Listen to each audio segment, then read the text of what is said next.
ਸਤਨਾਮ ਸ਼੍ਰੀ ਵਾਹਿਗੁਰੂ ਜੀ। ਸਤਿਗੁਰ ਪਾਸ ਬੇਨੰਤੀਆ, ਮਿਲੈ ਨਾਮ ਆਧਾਰਾ। ਤੁਠਾ ਸੱਚਾ ਪਾਤਸ਼ਾਹ, ਤਾਪ ਗਿਆ ਸੰਸਾਰਾ। ਭਗਤਾਂ ਕੀ ਟੇਕ ਤੂੰ, ਸੰਤਾਂ ਕੀ ਓਟ ਤੂੰ, ਸੱਚਾ ਸਿਰਜਣਹਾਰਾ। ਸੱਚ ਤੇਰੀ ਸਾਮਗਰੀ, ਸੱਚ ਤੇਰਾ ਦਰਬਾਰਾ। ਸੱਚ ਤੇਰੇ ਖਜ਼ਾਨਿਆਂ, ਸੱਚ ਤੇਰਾ ਪਾਸਾਰਾ। ਤੇਰਾ ਰੂਪ ਅਗੰਮ ਹੈ, ਅਨੂਪ ਤੇਰਾ ਦਰਸਾਰਾ। ਹਉ ਕੁਰਬਾਨੀ ਤੇਰਿਆਂ ਸੇਵਕਾਂ, ਜਿਨ ਹਰ ਨਾਮ ਪਿਆਰਾ। ਸਭੇ ਇੱਛਾ ਪੂਰੀਆਂ, ਜਾ ਪਾਇਆ ਅਗਮ ਅਪਾਰਾ। ਗੁਰੂ ਨਾਨਕ ਮਿਲਿਆ ਪਾਰ ਬ੍ਰਹਮ, ਤੇਰਿਆਂ ਚਰਨਾਂ ਕੋ ਬਲਿਹਾਰਾ। ਸਤਨਾਮ ਸ੍ਰੀ ਵਾਹਿਗੁਰੂ ਜੀ। ਸ੍ਰੀ ਰਾਗ ਮਹੱਲਾ ਪੰਜਵਾ। ਮਿਲ ਸਤਿਗੁਰ ਸਭ ਦੁੱਖ ਗਿਆ, ਹਰ ਸੁਖ ਵਸਿਆ ਮਨ ਆਏ। ਅੰਤਰ ਜੋਤ ਪ੍ਰਗਾਸੀਆ, ਏਕਸ ਸਿਉ ਲਿਵ ਲਾਇ। ਮਿਲ ਸਤਿਗੁਰ ਸਭ ਦੁੱਖ ਗਿਆ। ਵਾਹਿਗੁਰੂ ਜੀ ਕਾ ਖਾਲਸਾ, ਵਾਹਿਗੁਰੂ ਜੀ ਕੀ ਫਤਿਹ। ਸਤਿਗੁਰਾਂ ਦੀ ਸਾਜੀ ਨਵਾਜੀ, ਪਰਮ ਸਨਮਾਨਯੋਗ ਗੁਰੂ ਰੂਪ ਖਾਲਸਾ ਸਾਧ ਸੰਗਤ ਜੀਓ। ਸਤਿਗੁਰੂ ਜੀ ਦੀ ਪਾਵਨ ਪਵਿੱਤਰ ਬਾਣੀ ਦੀ ਲੜੀਵਾਰ ਵਿਚਾਰ ਜੋ ਆਰੰਭ ਹੈ, ਸ੍ਰੀ ਰਾਗ ਦੇ ਅੰਦਰ ਪੰਚਮ ਪਾਤਸ਼ਾਹ ਧੰਨ ਗੁਰੂ ਅਰਜਨ ਦੇਵ ਮਹਾਰਾਜ ਜੀ ਦੇ ਪਾਵਨ ਸ਼ਬਦਾਂ ਦੀ ਵਿਚਾਰ ਇਸ ਵੇਲੇ ਚੱਲ ਰਹੀ ਹੈ। 10 ਸ਼ਬਦ ਸ੍ਰੀ ਗੁਰੂ ਅਰਜਨ ਦੇਵ ਜੀ ਦੇ ਇਸ ਤੋਂ ਪਹਿਲਾਂ ਹੋ ਚੁੱਕੇ ਨੇ। ਅਗਲੇ ਸ਼ਬਦ ਰਾਹੀਂ ਜੋ ਸਤਿਗੁਰੂ ਉਪਦੇਸ਼ ਦਿੰਦੇ ਹਨ, ਗੁਰੂ ਕਿਰਪਾ ਸਦਕਾ ਵਿਚਾਰੀਏ, ਸੁਣੀਏ। ਹਜ਼ੂਰ ਕਹਿੰਦੇ ਨੇ, ਮਿਲ ਸਤਿਗੁਰ ਸਭ ਦੁੱਖ ਗਿਆ, ਹਰ ਸੁਖ ਵਸਿਆ ਮਨ ਆਏ। ਸੰਸਾਰ ਦਾ ਹਰ ਬਸ਼ਰ, ਹਰ ਜੀਵ ਇਹ ਇੱਛਾ ਰੱਖਦਾ ਹੈ ਕਿ ਮੇਰੇ ਸਾਰੇ ਦੁੱਖ ਦੂਰ ਹੋ ਜਾਣ, ਔਰ ਜੇ ਇਸ ਵੇਲੇ ਸੁੱਖ ਹੈ ਤੇ ਇਹ ਸਦਾ ਲਈ ਸੁੱਖ ਬਣਿਆ ਰਹੇ, ਦੁੱਖ ਨਾ ਮੈਨੂੰ ਲੱਗੇ। ਤਾਂ ਸਤਿਗੁਰੂ ਜੀ ਰਸਤਾ ਦਰਸਾ ਰਹੇ ਨੇ ਕਿ ਭਾਈ ਸਾਡਾ ਤਾਂ ਸਾਰਾ ਦੁੱਖ ਇਸ ਤਰ੍ਹਾਂ ਗਿਆ ਤੇ ਇਸ ਤਰ੍ਹਾਂ ਮਨ ਵਿੱਚ ਸੁੱਖ ਆ ਕੇ ਵਸਿਆ। ਜੇ ਤੁਸੀਂ ਵੀ ਚਾਹੁੰਦੇ ਹੋ ਕਿ ਸਾਰੇ ਦੁੱਖ ਦੂਰ ਹੋਣ ਤੇ ਸਾਰੇ ਸੁੱਖ ਸਾਨੂੰ ਪ੍ਰਾਪਤ ਹੋਣ, ਤਾਂ ਫਿਰ ਇਹ ਰਸਤਾ ਹੈ। ਮਿਲ ਸਤਿਗੁਰ ਸਭ ਦੁੱਖ ਗਿਆ। ਪਰ ਇੱਥੇ ਸਤਿਗੁਰੂ ਜੀ ਨੇ ਦੁੱਖ ਦੇ ਥੱਲੇ ਔਂਕੜ ਲਾਇਆ।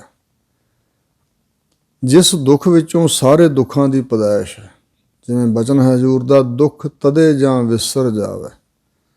ਜਦੋਂ ਵਾਹਿਗੁਰੂ ਪਰਮਾਤਮਾ ਵਿਸਰ ਜਾਂਦਾ, ਭੁੱਲ ਜਾਂਦਾ, ਤਦੇ ਹੀ ਦੁੱਖ ਲੱਗਦੇ ਨੇ।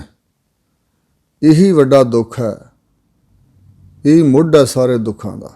ਵਾਹਿਗੁਰੂ ਦਾ ਵਿਸਾਰਾ, ਵਾਹਿਗੁਰੂ ਨੂੰ ਭੁੱਲ ਜਾਣਾ, ਤੇ ਭੁੱਲਣ ਕਰਕੇ ਵਿਛੋੜਾ ਹੈ ਵਾਹਿਗੁਰੂ ਜੀ ਦੇ ਨਾਲੋਂ ਸਾਡਾ। ਹਜ਼ੂਰ ਕਹਿੰਦੇ ਨੇ ਕਿ ਜਦੋਂ ਪੂਰੇ ਸਤਿਗੁਰੂ ਨੂੰ ਮਿਲ ਪਏ, ਤਾਂ ਸਤਿਗੁਰੂ ਨੂੰ ਮਿਲ ਕੇ ਸਾਰਾ ਹੀ ਦੁੱਖ ਜਿਹੜਾ ਸੀ ਵਿਛੋੜੇ ਦਾ, ਪਰਮਾਤਮਾ ਨੂੰ ਭੁੱਲ ਜਾਣ ਦਾ, ਉਹ ਚਲਿਆ ਗਿਆ। ਹਰ ਸੁਖ ਵਸਿਆ ਮਨ ਆਏ। ਤੇ ਸੁਖ ਦੇ ਵੀ ਖੱਖੇ ਨੂੰ ਔਂਕੜ ਲੱਗਾ ਹੋਇਆ। ਸੁਖ ਕਿਆ ਹੈ? ਹਰੀ ਪਰਮਾਤਮਾ ਜੋ ਸੁਖ ਸਰੂਪ ਹੈ, ਉਹ ਮਨ ਵਿੱਚ ਆ ਕੇ ਵਸ ਗਿਆ। ਯਾਨੀ ਵਾਹਿਗੁਰੂ ਜੀ ਦੀ ਪ੍ਰਾਪਤੀ ਦਾ ਜਿਹੜਾ ਸੁਖ ਹੈ, ਉਹ ਮਨ ਵਿੱਚ ਆ ਕੇ ਵਸਿਆ ਹੋਇਆ। ਤੇ ਹੁਣ ਦੁੱਖ ਕੋਈ ਰਿਹਾ ਹੀ ਨਹੀਂ, ਕਿਉਂਕਿ ਵੱਡਾ ਦੁੱਖ ਸੀ ਪਰਮਾਤਮਾ ਦੇ ਵਿਛੋੜੇ ਦਾ, ਵਿਸਰ ਜਾਣ ਦਾ, ਉਹ ਚਲਿਆ ਗਿਆ। ਤੇ ਬਾਕੀ ਦੁੱਖਾਂ ਦਾ ਆਪਣੇ ਆਪ ਹੀ ਅਭਾਵ ਹੋ ਗਿਆ, ਕਿਉਂਕਿ ਮਰਣੰ ਵਿਸਰਣੰ ਗੋਬਿੰਦਾ, ਜੀਵਨੰ ਹਰ ਨਾਮ ਧਿਆਵਣਾ। ਪਰਮਾਤਮਾ ਨੂੰ ਵਿਸਰ ਜਾਣਾ ਦੁੱਖ ਹੀ ਨਹੀਂ, ਮਾਰੇ ਤੇ ਮੌਤ ਕਹਿ ਰਹੇ ਨੇ। ਤੇ ਵਾਹਿਗੁਰੂ ਨੂੰ ਸਿਮਰਨਾ ਇਹ ਜੀਵਨ ਹੈ, ਅਸਲੀ ਜੀਵਨ ਔਰ ਸੁਖਮਈ ਜੀਵਨ। ਪਰ ਅਸੀਂ ਸੰਸਾਰੀਆਂ ਨੇ ਦੁੱਖ ਵੀ ਹੋਰ ਚੀਜ਼ ਨੂੰ ਸਮਝਿਆ ਤੇ ਸੁੱਖ ਵੀ ਹੋਰ ਚੀਜ਼ਾਂ ਨੂੰ ਸਮਝਿਆ। ਅਸੀਂ ਸਰੀਰਕ ਰੋਗ ਜਾਂ ਗਰੀਬੀ ਦਾ ਦੁੱਖ ਆਦਿਕ, ਪਦਾਰਥਾਂ ਦੀ ਥੋੜ੍ਹਾ ਆਦਿਕ, ਇਹਨੂੰ ਦੁੱਖ ਮੰਨਿਆ। ਤੇ ਸਰੀਰਕ ਤੰਦਰੁਸਤੀ ਨੂੰ, ਪਦਾਰਥਾਂ ਦੀ ਬਹੁਲਤਾ ਨੂੰ, ਧੀਆਂ ਪੁੱਤਰਾਂ ਨੂੰ, ਇਹ ਜੋ ਸੰਸਾਰ ਹੈ, ਇਹਨੂੰ ਅਸੀਂ ਸੁੱਖ ਮੰਨਿਆ। ਸਤਿਗੁਰੂ ਕਹਿੰਦੇ ਨੇ ਇਹੋ ਹੀ ਤਾਂ ਸਾਡੀ ਮਨੁੱਖਾਂ ਦੀ ਭੁੱਲ ਹੈ ਤੇ ਅਸੀਂ ਦੁੱਖ ਨੂੰ ਸੁੱਖ ਮੰਨ ਲਿਆ ਹੋਇਆ ਤੇ ਜੋ ਸੁੱਖ ਹੈ ਉਹਨੂੰ ਅਸੀਂ ਦੁੱਖ ਮੰਨਿਆ ਹੋਇਆ। ਜਿਵੇਂ ਬਚਨ ਰੋਜ਼ ਅਸੀਂ ਰਹਿ ਰਾਸ ਸਾਹਿਬ ਵਿੱਚ ਪੜ੍ਹਦੇ ਹਾਂ, ਦੁੱਖ ਦਾਰੂ ਸੁਖ ਰੋਗ ਭਇਆ ਜਾਂ ਸੁਖ ਤਾਮ ਨਾ ਹੋਈ। ਇਹ ਰੋਜ਼ ਪੜ੍ਹਦੇ ਤਾਂ ਹਾਂ, ਪਰ ਕੀ ਕਦੇ ਸਾਡੇ ਵਿੱਚੋਂ ਕੋਈ ਹੈ ਐਸਾ ਜਿਹੜਾ ਕਹਿੰਦਾ ਭਈ ਜਿਹੜਾ ਦਾਰੂ ਆ ਨਾ ਮਹਾਰਾਜ ਸਾਰੇ ਰੋਗਾਂ ਦਾ, ਉਹ ਮੈਨੂੰ ਦਿਓ। ਮਤਲਬ ਦੁੱਖ ਸੁਖ ਕੋ ਮੰਗੈ ਸਭ ਕੋ, ਦੁੱਖ ਨਾ ਮੰਗੈ ਕੋਈ। ਸਭ ਕੋਈ ਸੁਖ ਮੰਗਦਾ ਹੈ, ਦੁੱਖ ਕੋਈ ਵੀ ਨਹੀਂ ਮੰਗਦਾ। ਪਰ ਸਤਿਗੁਰੂ ਕਹਿ ਰਹੇ ਨੇ ਦੁੱਖ ਦਾਰੂ ਹੈ ਤੇ ਜੋ ਸੁਖ ਅਸੀਂ ਮੰਗ ਰਹੇ ਹਾਂ ਉਹਨੂੰ ਸਤਿਗੁਰੂ ਜੀ ਕਹਿੰਦੇ ਨੇ ਸੁਖ ਰੋਗ ਭਇਆ। ਜਿਹੜੇ ਸੁਖ ਅਸੀਂ ਮੰਗਦੇ ਹਾਂ ਉਹ ਤਾਂ ਅਸਲ ਵਿੱਚ ਰੋਗ ਹੈ, ਕਿਉਂਕਿ ਸੁੱਖੋਂ ਉੱਠੇ ਰੋਗ ਪਾਪ ਕਮਾਇਆ। ਸੁੱਖ ਵਿੱਚ ਗਲਤਾਨ ਹੋ ਗਏ ਲੋਕ, ਸਰੀਰਕ ਸੁੱਖ ਵਿੱਚ ਤਾਂ ਮਾੜੇ ਕਰਮ ਕਰਨ ਲੱਗੇ ਔਰ ਉਹਨਾਂ ਸੁੱਖਾਂ ਨੂੰ ਸਦਾ ਬਣੇ ਰਹਿਣਾ, ਇੱਛਾ ਰੱਖਣੀ ਵੀ ਸੁੱਖ ਬਣਿਆ ਰਹੇ ਜਾਂ ਹੋਰ ਸੁੱਖਾਂ 'ਚ ਵਾਧਾ ਹੋਏ, ਤੇ ਉਹਦੇ ਪਿੱਛੇ ਲੱਗ ਕੇ, ਇਸ ਇੱਛਾ ਦੇ ਪਿੱਛੇ ਲੱਗ ਕੇ ਪਾਪ ਅਪਰਾਧ ਵੀ ਕੀਤੇ, ਹੋਰਨਾਂ ਦਾ ਹੱਕ ਵੀ ਲਿਆ ਕੇ ਘਰ 'ਚ ਪਰਿਵਾਰ ਨੂੰ ਵੰਡਿਆ ਦਿੱਤਾ ਇਤਿਆਦਿਕ। ਸਤਿਗੁਰੂ ਦੇ ਮਿਲਾਪ ਵਿੱਚ, ਸਤਿਗੁਰੂ ਦੇ ਉਪਦੇਸ਼ ਦੇ ਅਨੁਸਾਰ ਚੱਲਣ ਵਿੱਚ ਹੀ ਅਸਲੀ ਸੁੱਖਾਂ ਦੀ ਪ੍ਰਾਪਤੀ ਹੈ। ਅਸਲੀ ਸੁੱਖ, ਅਚੁੱਤ ਸੁੱਖ, ਅਬਿਨਾਸੀ ਸੁੱਖ ਮਨ 'ਚ ਆ ਕੇ ਵਸ ਗਿਆ, ਵਾਹਿਗੁਰੂ ਦੀ ਪ੍ਰਾਪਤੀ ਦਾ ਸੁੱਖ ਹੈ। ਜਦੋਂ ਤੱਕ ਵਾਹਿਗੁਰੂ ਜੀ ਦੀ ਪ੍ਰਾਪਤੀ ਨਹੀਂ ਹੈ, ਸੁੱਖ ਨਹੀਂ ਹੈ। ਨਾਮ ਨਹੀਂ ਅੰਦਰ ਟਿਕਿਆ ਹੋਇਆ ਤੇ ਸੁੱਖ ਨਹੀਂ ਹੈ, ਔਰ ਦੁੱਖ ਉਦੋਂ ਤੱਕ ਰਹੇਗਾ। ਸਤਿਗੁਰੂ ਨੂੰ ਮਿਲਣ ਦਾ ਪ੍ਰਤਾਪ ਹੀ ਇਹ ਅਸਲ ਵਿੱਚ, ਕਿ ਜੋ ਅੰਦਰੋਂ ਸਤਿਗੁਰੂ ਨੂੰ ਮਿਲੇ ਹਨ, ਮਿਲਣ ਕਰਕੇ ਸਾਰਾ ਦੁੱਖ ਚਲਿਆ ਗਿਆ ਤੇ ਹਰੀ ਜੋ ਸੁੱਖ ਸਰੂਪ ਹੈ ਉਹ ਮਨ 'ਚ ਆ ਕੇ ਵਸ ਗਿਆ, ਜਾਂ ਹਰੀ ਦੀ ਪ੍ਰਾਪਤੀ ਦਾ ਜੋ ਸੁੱਖ ਹੈ, ਕਿਉਂਕਿ ਪ੍ਰਮਾਤਮਾ ਨੂੰ ਕਿਹਾ ਹੈ ਸਤ ਚੇਤਨ ਆਨੰਦ ਸਰੂਪ, ਤੇ ਆਨੰਦ ਉਹ ਅਵਸਥਾ ਹੈ ਜਿੱਥੇ ਹਮੇਸ਼ਾ ਸੁੱਖ ਹੀ ਸੁੱਖ ਹੈ। ਅੰਤਰ ਜੋਤ ਪ੍ਰਗਾਸੀਆ ਇੱਕ ਸਸਿਉ ਲਿਵ ਲਾਏ। ਸਤਿਗੁਰੂ ਦੇ ਉਪਦੇਸ਼ ਦਾ ਪ੍ਰਭਾਵ ਪਿਆ, ਸਤਿਗੁਰੂ ਦੇ ਮਿਲਾਪ ਦਾ ਅਸਰ ਇਹ ਹੈ ਕਿ ਇੱਕੋ ਇੱਕ ਵਾਹਦ ਪਰਮਾਤਮਾ ਜੋ ਹੈ, ਏਕੋ ਜਪ ਏਕੋ ਸਾਲਾਹੇ, ਏਕ ਸਿਮਰ ਏਕੋ ਮਨ ਆਹੇ, ਏਕ ਸਕੇ ਗੁਣ ਗਾਓ ਅਨੰਤ, ਮਨ ਤਨ ਜਾਪ ਏਕ ਭਗਵੰਤ, ਏਕੋ ਏਕ ਏਕ ਹਰਿਆ, ਪੂਰਨ ਪੂਰ ਰਹਿਓ ਪ੍ਰਭ ਵਿਆਪ, ਅਨਕ ਵਿਸਥਾਰ ਏਕ ਤੇ ਪਏ, ਏਕ ਅਰਾਧ ਪਰਾਸ਼ਤ ਗਏ, ਮਨ ਤਨ ਅੰਤਰ ਏਕ ਪ੍ਰਭ ਰਾਤਾ, ਗੁਰ ਪ੍ਰਸਾਦ ਨਾਨਕ ਇਕ ਜਾਤਾ। ਸਤਿਗੁਰੂ ਨੇ ਇਹ ਦ੍ਰਿੜ ਕਰਾਇਆ, ਤੇ ਜਦੋਂ ਸਤਿਗੁਰੂ ਦੇ ਉਪਦੇਸ਼ ਰਾਹੀਂ ਉਪਦੇਸ਼ ਨੂੰ ਮੰਨ ਕੇ ਇੱਕ ਦਿਨ ਨਾਲ ਲਿਵ ਲੱਗ ਗਈ, ਸੁਰਤ ਜੁੜ ਗਈ, ਤਾਂ ਅੰਤਰਜੋਤ ਪ੍ਰਗਾਸੀ ਆ। ਹੁਣ ਪਹਿਲਾਂ ਜਦੋਂ ਮਨ ਬਾਹਰ ਮੁਖੀ ਸੀ, ਬਾਹਰ ਨੂੰ ਦੌੜਦਾ ਭੱਜਦਾ ਸੀ, ਇਹਦੀ ਸੁਰਤ ਸੰਸਾਰ ਵਿੱਚ ਸੀ, ਤੇ ਜੋਤ ਤਾਂ ਅੰਦਰ ਹੈ ਸੀ ਪਰ ਉਹਦਾ ਚਾਨਣ ਨਹੀਂ ਸੀ, ਜੋਤ ਪ੍ਰਗਟ ਨਹੀਂ ਸੀ। ਪ੍ਰਗਾਸੀਆ ਦਾ ਮਤਲਬ ਹੈ ਜੋਤ ਦਾ ਚਾਨਣ ਹੋ ਗਿਆ, ਜੋਤ ਦਾ ਪ੍ਰਗਟਾਵਾ ਹੋ ਗਿਆ। ਇੱਕ ਨਾਲ ਸੁਰਤ ਜੁੜਨ ਕਰਕੇ ਅੰਦਰ ਆਤਮਿਕ ਜੋਤ ਪ੍ਰਗਟ ਹੋ ਗਈ, ਉਸ ਦਾ ਚਾਨਣ ਪ੍ਰਕਾਸ਼ ਰੌਸ਼ਨ ਹੋ ਗਿਆ। ਮਿਲ ਸਾਧੂ ਮੁਖ ਊਜਲਾ ਪੂਰਬ ਲਿਖਿਆ ਪਾਏ। ਪੂਰਬਲੇ ਜਨਮਾਂ ਦੇ ਨਿਸ਼ਕਾਮ ਚੰਗੇ ਕਰਮਾਂ ਦੇ ਫਲ ਵਜੋਂ ਮਸਤਕ ਤੇ ਲਿਖਿਆ ਹੋਇਆ ਸੀ, ਉਸ ਲਿਖੇ ਦੇ ਮੂਜਬ, ਲਿਖੇ ਦੇ ਮੁਤਾਬਕ ਪਾ ਕੇ ਦਾਤ ਤੇ ਸਾਧੂ ਸਤਿਗੁਰੂ ਨੂੰ ਮਿਲ ਕੇ ਮੁੱਖ ਉਜਲਾ ਹੋ ਗਿਆ। ਸਾਧੂ ਰੱਬ ਦੇ ਪਿਆਰੇ ਵੀ ਹਨ, ਜਿਵੇਂ ਬਚਨ ਹਨ ਕਿ ਹਉ ਟੂ ਢੇਂਦੀ ਦਰਸ਼ਨ ਕਾਰਨ, ਬੀਥੀ ਬੀਥੀ ਪੇਖਾ ਗੁਰਮਿਲ ਭਰਮ ਗਵਾਇਆ ਹੈ, ਇਹ ਬੁੱਧ ਪਾਈ ਮੈਂ ਸਾਧੂ ਕੰਨੋਂ, ਲੇਖ ਲਿਖਿਓ ਤੁਰ ਮਾਥੈ, ਇਹ ਬਿਦ ਨਾਨਕ ਹਰ ਨੈਣ ਰੋਏ। ਸਾਧੂ ਜੋ ਹੈ ਰੱਬ ਦਾ ਸਾਧੂ, ਉਹਨੇ ਵੀ ਇਹੀ ਕਹਿਣਾ ਪੂਰੇ ਗੁਰੂ ਦੀ ਸ਼ਰਨ ਪੈ। ਇਸ ਪ੍ਰਕਾਰ ਐਸੇ ਰੱਬ ਦੇ ਪਿਆਰਿਆਂ ਸਾਧੂਆਂ ਨੂੰ ਮਿਲ ਕੇ ਜਿਹੜਾ ਮੁੱਖ ਹੈ, ਚਿਹਰਾ ਹੈ, ਰੌਸ਼ਨ ਹੋ ਜਾਂਦਾ ਹੈ, ਮੁੱਖ ਉਜਲਾ ਹੋ ਜਾਂਦਾ ਹੈ, ਸਤਿਕਾਰ ਵਾਲਾ ਬਣ ਜਾਂਦਾ ਹੈ ਦੋਵਾਂ ਜਹਾਨਾਂ ਅੰਦਰ। ਪਰ ਇਹ ਦਾਤ ਉਹਨਾਂ ਨੂੰ ਮਿਲਦੀ ਹੈ ਜਿਨ੍ਹਾਂ ਦੇ ਪੂਰਬਲੇ ਚੰਗੇ ਨਿਸ਼ਕਾਮ ਕਰਮ ਸੀ ਤੇ ਉਹਨਾਂ ਕਰਮਾਂ ਮੁਤਾਬਕ ਮਸਤਕ ਤੇ ਲੇਖ ਲਿਖਿਆ ਹੋਇਆ ਸੀ। ਗੁਣ ਗੋਵਿੰਦ ਨਿਤ ਗਾਵਣੇ, ਨਿਰਮਲ ਸੱਚ ਨਾਇ। ਜੋ ਨਿਰਮਲ ਹੈ, ਮੈਲ ਤੋਂ ਰਹਿਤ ਪਰਮਾਤਮਾ, ਸੱਚ ਸਰੂਪ ਸਦਾ ਥਿਰ ਰਹਿਣ ਵਾਲਾ, ਉਸ ਦੇ ਸੱਚੇ ਨਾਮ ਨਾਲ ਜੁੜ ਕੇ ਤੇ ਗੋਬਿੰਦ ਪਰਮਾਤਮਾ ਜੋ ਇੰਦਰੀਆਂ ਦਾ ਬਿੰਦ ਪ੍ਰਕਾਸ਼ਕ ਹੈ। ਗੁਰਾਂ ਦੀ ਬਾਣੀ ਕਰਕੇ ਬਿੰਦ ਜਾਣਨੇ ਯੋਗ, ਸ੍ਰਿਸ਼ਟੀ ਦੀ ਬਿੰਦ ਰੱਖਿਆ ਕਰਨ ਵਾਲਾ। ਉਸ ਪਰਮਾਤਮਾ ਦੇ ਨਿੱਤ ਜਿਹੜੇ ਗੁਣ ਹਨ ਉਹ ਗਾਉਣ ਲੱਗ ਪਏ ਔਰ ਨਿਰਮਲ ਹੋ ਗਏ। ਸੱਚੇ ਨਾਮ ਨਾਲ ਜੁੜ ਕੇ ਆਪ ਵੀ ਨਿਰਮਲ, ਉਜਲ ਤੇ ਪਵਿੱਤਰ ਹੋ ਗਏ। ਮੇਰੇ ਮਨ ਗੁਰ ਸ਼ਬਦੀ ਸੁਖ ਹੋਏ।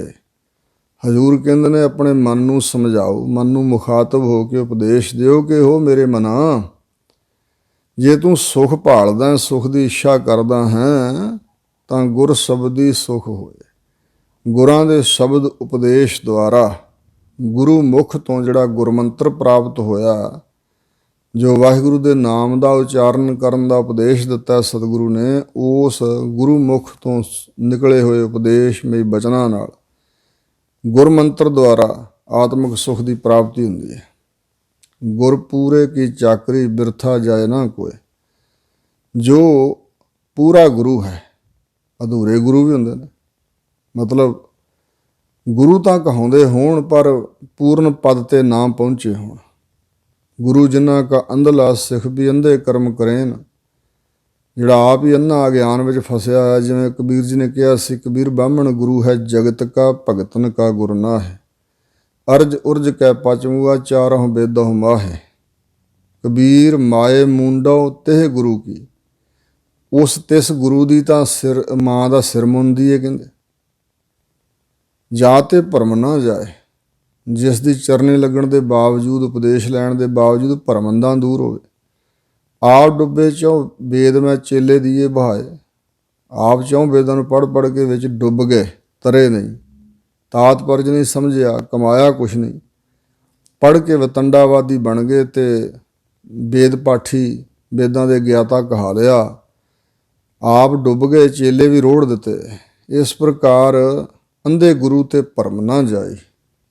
ਜਿਹੜਾ ਅੰਨਾ ਗੁਰੂ ਹੈ ਉਸ ਤੋਂ ਭਰਮ ਦੀ ਨਿਵਰਤੀ ਨਹੀਂ ਹੋ ਸਕਦੀ।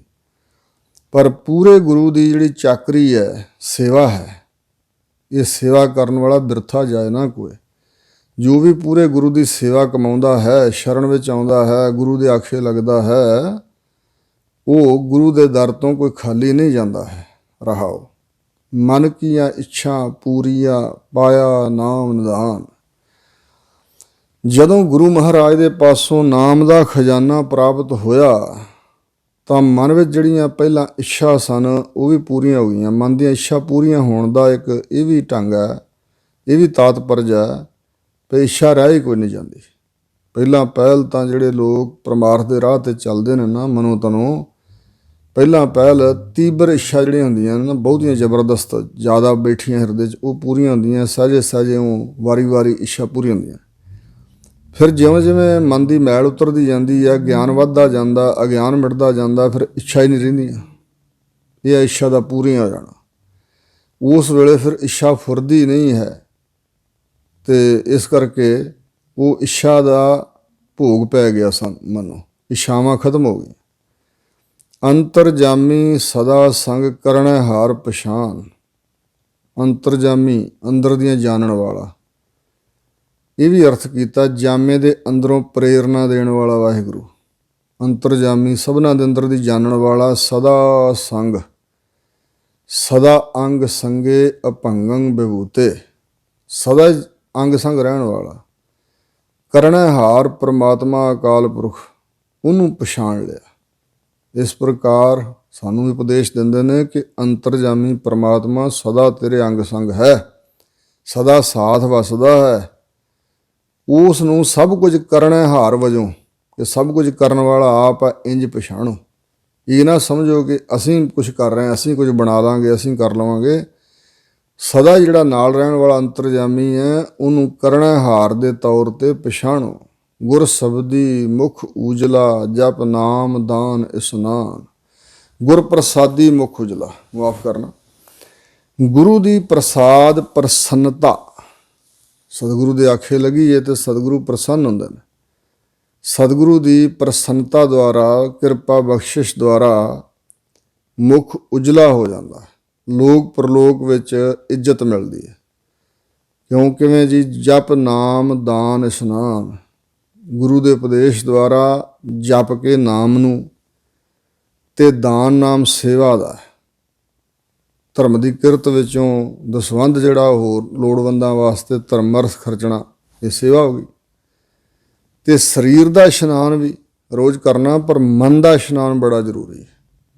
ਸਤਸੰਗਤ ਰੂਪੀ ਸਰੋਵਰ ਵਿੱਚ ਜਾ ਕੇ ਨਾਮ ਰੂਪੀ ਜਲ ਦੇ ਨਾਲ ਇਸ਼ਨਾਨ ਕਰਨਾ, ਮਨ ਦੇ ਵਿਕਾਰ ਤਜਣੇ, ਇਹ ਮਨ ਦਾ ਇਸ਼ਨਾਨ ਹੈ। ਸੋ ਇਸ ਤਰ੍ਹਾਂ ਨਾਮ ਨੂੰ ਜਪ ਕੇ ਦਾਨ ਵੀ ਹੋ ਜਾਂਦਾ, ਇਸ਼ਨਾਨ ਵੀ ਹੋ ਜਾਂਦਾ। ਨਾਮ ਜਪਦਿਆਂ ਜਪਦਿਆਂ ਦਾਨ ਦਾ ਫਲ ਵੀ ਮਿਲੇਗਾ, ਜਿਵੇਂ ਤੀਰਥਾਂ ਦੇ ਇਸ਼ਨਾਨਾਂ ਦਾ ਫਲ ਵੀ ਵਿੱਚ ਹੀ ਆ ਗਿਆ, ਸਮਝੋ। ਨਾਮ ਐਸਾ ਤੀਰਥ ਹੈ। ਕਾਮ ਕ੍ਰੋਧ ਲੋਭ ਬਿਨਸਿਆ ਤਜਿਆ ਸਭ ਅਭਿਮਾਨ। ਜੋ ਸਤਿਗੁਰੂ ਦੇ ਆਖੇ ਲੱਗੇ, ਸ਼ਰਨ 'ਚ ਪਏ, ਉਹਨਾਂ ਦੇ ਅੰਦਰੋਂ ਕਾਮ ਵਿਕਾਰ ਭਾਵਨਾ, ਵੈਸੇ ਵਿਦਵਾਨਾਂ ਨੇ ਇਹ ਸਿੱਧ ਕੀਤਾ ਹੈ ਬਚਨ ਕਿ ਕਾਮ ਵਾਸ਼ਨਾ ਜੋ ਵਿਕਾਰ ਹੈ, ਇਹਦਾ ਸੰਬੰਧ ਕਾਮਨਾਵਾਂ ਨਾਲ ਹੈ। ਕਾਮ ਕਾਮ ਸਭ ਕੋ ਕਹੈ, ਕਾਮ ਨਾ ਜਾਣੈ ਕੋਏ, ਜੇਤੀ ਮਨ ਕੀ ਕਾਮਨਾ ਕਾਮ ਕਹਾਵੈ ਸੋਏ। ਜਿੰਨੀਆਂ ਵੀ ਮਨ ਦੀਆਂ ਕਾਮਨਾਵਾਂ ਹਨ, ਇਹ ਕਾਮ ਹੀ ਕਹਾਉਂਦੀਆਂ ਨੇ। ਸੋ ਜਦੋਂ ਤੱਕ ਕਾਮਨਾਵਾਂ ਹਨ, ਉਦੋਂ ਤੱਕ ਹੀ ਵਿਕਾਰ ਹੈ। ਜੇ ਕੋਈ ਕਾਮਨਾ ਹੀ ਨਾ ਰਹੇ, ਫਿਰ ਵਿਕਾਰ ਦਾ ਕੋਈ ਪ੍ਰਭਾਵ ਨਹੀਂ। ਇਸ ਤਰ੍ਹਾਂ ਸੰਤੋ ਜਿਹਨੇ ਪੰਜੇ ਹੀ ਤਿਆਗ ਦਿੱਤੇ, ਜਿਹਦੇ ਵਿੱਚੋਂ ਪੰਜਾਂ ਦਾ ਅਭਾਵ ਹੋ ਜਾਏ, ਗੁਰੂ ਦੀ ਬਖਸ਼ਿਸ਼ ਐਸੀ ਹੋਏ। ਜਿਨ ਮਿਲ ਮਾਰੇ ਪੰਚ ਸੂਰਬੀਰ ਐਸੋ ਕੌਣ ਬਲੀਰੇ, ਜਿਨ ਪੰਚ ਮਾਰ ਬਿਦਾਰ ਗੁਦਾਰੇ ਸੋ ਪੂਰਾ ਏ ਕਲੀਰੇ। ਇੱਥੇ ਵੀ ਹਜ਼ੂਰ ਦੱਸ ਰਹੇ ਨੇ ਕਿ ਗੁਰੂ ਦੀ ਐਸੀ ਪ੍ਰਸਾਦ ਕਿਰਪਾ ਹੋਈ, ਐਸਾ ਮੁੱਖ ਉਜਲਾਇਆ, ਕਿਉਂਕਿ ਕਾਮ ਤੇ ਕ੍ਰੋਧ ਚਿੱਤ ਦੀ ਤੀਖਣ ਬਿਰਤੀ। ਹੁਣ ਤਾਂ ਸਤਿਗੁਰੂ ਜੀ ਨੇ ਇਹਨਾਂ ਪੰਜਾਂ ਵਿਕਾਰਾਂ ਬਾਰੇ 5 ਸ਼ਲੋਕ ਉਚਾਰੇ ਹਨ। ਸ਼ਲੋਕ ਸੰਸਕ੍ਰਿਤੀ ਮਹੱਲਾ 5। ਕਾਮ ਨੂੰ ਬੜਾ ਜ਼ਬਰਦਸਤ ਮੰਨਿਆ ਕਿ ਇਹ ਨਰਕਾਂ 'ਚ ਪਹੁੰਚਾ ਦਿੰਦਾ ਜੀਆਂ ਨੂੰ, ਜਬ ਤਬ ਨਾਸ ਕਰ ਦਿੰਦਾ।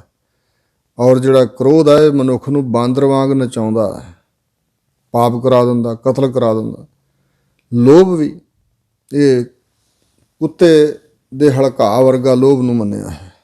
ਹੇ ਲੋਭਾ ਲੰਪੜ ਸੰਗ ਸਿਰਮੋਰਾ, ਅਨਕ ਲਹਿਰੀ ਕਲੋਲ ਤੇ ਤਾਵੰਤ ਜੀ ਆ ਬਹੁ ਪ੍ਰਕਾਰ, ਅਨਕ ਭਾਂਤ ਬਹੁ ਡੋਲਦਾ। ਇਸ ਪ੍ਰਕਾਰ ਜਿਹੜਾ ਸਤਿਗੁਰੂ ਦੀ ਕਿਰਪਾ ਦਾ ਪਾਤਰ ਬਣ ਗਿਆ, ਉਹਦਾ ਕਾਮ ਕ੍ਰੋਧ ਤੇ ਲੋਭ, ਲਲਚਾਉਣਾ ਪਦਾਰਥਾਂ ਵੱਲ, ਲੱਭ ਖਾਣ ਪੀਣ ਦਾ ਲੋਭ, ਜਮ੍ਹਾਂ ਕਰਨ ਦਾ ਲਾਲਚ, ਇਹ ਬਿਨਸ ਗਿਆ। ਤੇ ਤਜਿਆ ਸਭ ਅਭਿਮਾਨ, ਸਾਰਾ ਅਭਿਮਾਨ, ਅਬ ਨਾਮ ਹਿਰਦੇ ਦਾ, ਹਿਰਦੇ ਵਿੱਚ ਬੈਠਾ ਹੋਇਆ ਜਿਹੜਾ ਮਾਣ ਆ, ਉਹਨੂੰ ਅਭਿਮਾਨ ਕਹਿ ਦਿੰਦੇ ਨੇ, ਜਾਂ ਅਹੰਕਾਰ ਵੀ ਕਿਹਾ ਜਾਂਦਾ। ਸਭ ਤਰ੍ਹਾਂ ਦਾ ਅਭਿਮਾਨ ਜਿਹੜਾ, ਜਿਵੇਂ ਕਿਹਾ ਹਮ ਬਡ ਕਵ ਕੁਲੀਨ, ਹਮ ਪੰਡਤ ਹਮ ਜੋਗੀ ਸੰਨਿਆਸੀ, ਗਿਆਨੀ ਗੁਣੀ ਸੂਰ ਹਮ ਦਾਤੇ ਬੁੱਧ ਕਭੈ ਨਾ ਨਾਸੀ। ਅਸੀਂ ਵੱਡੇ ਕਵੀ ਹਾਂ, ਅਸੀਂ ਉੱਚੀ ਕੁਲ ਵਾਲੇ ਹਾਂ, ਅਸੀਂ ਪੰਡਤ ਵਿਦਵਾਨ ਹਾਂ। ਇਹ ਅਨੇਕਾਂ ਤਰ੍ਹਾਂ ਦਾ ਅਭਿਮਾਨ ਨਾ, ਹੰਕਾਰ ਹਿਰਦੇ 'ਚ ਬੈਠਾ ਹੋਇਆ। ਅਸੀਂ ਜੋਗੀ ਹੁੰਦੇ ਹਾਂ, ਅਸੀਂ ਸੰਨਿਆਸੀ ਹਾਂ, ਅਸੀਂ ਗਿਆਨਵਾਨ ਗਿਆਨੀ ਹਾਂ, ਗੁਣੀ ਜਨ ਹਾਂ, ਸੂਰਮੇ ਹਾਂ, ਦਾਤੇ ਹਾਂ। ਇਹ ਕਈ ਤਰ੍ਹਾਂ ਦਾ, ਜਿਵੇਂ ਜਿਵੇਂ ਮਨੁੱਖ ਵਿੱਚ ਕੋਈ ਗੁਣ ਆਉਂਦਾ, ਕੋਈ ਸ਼ਕਤੀ, ਕੋਈ ਕਲਾ, ਤਾਕਤ ਆਉਂਦੀ, ਤਿਵੇਂ ਤਿਵੇਂ ਹੰਕਾਰ ਵੀ ਵੱਧਦਾ ਜਾਂਦਾ। ਬਿਨਾਂ ਗੁਣਾਂ ਤੋਂ ਵੀ ਹੰਕਾਰ ਅਸੀਂ ਲੋਕ ਕਰਦੇ ਹਾਂ। ਉਹਨਾਂ ਨੂੰ ਸਤਿਗੁਰਾਂ ਨੇ ਖੋਤੇ ਕਿਹਾ, ਨਾਨਕ ਤੇ ਨਰ ਅਸਲ ਖਰਜੇ, ਬਿਨ ਗੁਣ ਗਰਬ ਕਰੰਤ। ਬਿਨਾਂ ਗੁਣਾਂ ਤੋਂ ਜਿਹੜੇ ਗਰਬ ਹੰਕਾਰ ਕਰਨ, ਉਹ ਅਸਲ ਵਿੱਚ ਬੰਦੇ ਨਹੀਂ, ਖੋਤੇ ਨੇ। ਹੰਕਾਰ ਸਭ ਦੇ ਅੰਦਰ ਬੈਠਾ ਹੋਇਆ ਹੈ। ਸੋ ਹਜ਼ੂਰ ਕਹਿੰਦੇ ਨੇ, ਇਉਂ ਜਿਨ੍ਹਾਂ ਦੇ ਉੱਤੇ ਗੁਰਾਂ ਦੀ ਪ੍ਰਸਾਦ ਕਿਰਪਾ ਹੋਈ, ਉਹਨਾਂ ਨੇ ਅਭਿਮਾਨ ਵੀ ਸਾਰਾ ਛੱਡ ਦਿੱਤਾ। ਪਾਇਆ ਲਾਹਾ ਲਾਭ ਨਾਮ, ਪੂਰਨ ਹੋਏ ਕਾਮ। ਉਹਨਾਂ ਨੇ ਆਪਣੇ ਜੀਵਨ ਦਾ ਲਾਹਾ ਖੱਟ ਲਿਆ, ਨਾਮ ਜਪਣ ਦਾ ਲਾਭ ਪ੍ਰਾਪਤ ਕੀਤਾ। ਨਫੇ ਵਾਲਾ ਸੌਦਾ ਹੈ ਨਾਮ। ਤੇ ਪੂਰਨ ਹੋਏ ਕਾਮ, ਜਦੋਂ ਜੀਵਨ ਦਾ ਮੁੱਖ ਪ੍ਰਯੋਜਨ ਪੂਰਾ ਹੋ ਜਾਏ ਨਾ, ਇਸ ਸੰਸਾਰ ਤੋਂ ਦੇਹ ਦੀ ਸਫਲਤਾ, ਜੀਵਨ ਸਫਲ ਹੋ ਜਾਏ, ਤੇ ਬਾਕੀ ਕੰਮ ਕਾਹਦੇ ਅਧੂਰੇ ਰਹੇ। ਉਂਝ ਤੇ ਹਰੇਕ ਵਿਅਕਤੀ ਜਦੋਂ ਤੱਕ ਇੱਥੇ ਸੰਸਾਰ ਵਿੱਚ ਆ, ਉਹਦੇ ਕੰਮ ਅਧੂਰੇ ਰਹਿਣਗੇ। ਪਰ ਜੋ ਜੀਵਨ ਨੂੰ ਸਫਲਾ ਕਰ ਜਾਂਦਾ ਹੈ, ਉਹਦੇ ਸਾਰੇ ਕੰਮ ਪੂਰੇ ਹੋ ਗਏ, ਸਮਝੋ। ਸਫਲ ਸਫਲ ਸਫਲ ਭਈ ਸਫਲ ਯਾਤਰਾ, ਆਵਣ ਜਾਣ ਰਹੇ ਮਿਲੇ ਸਾਧਾ।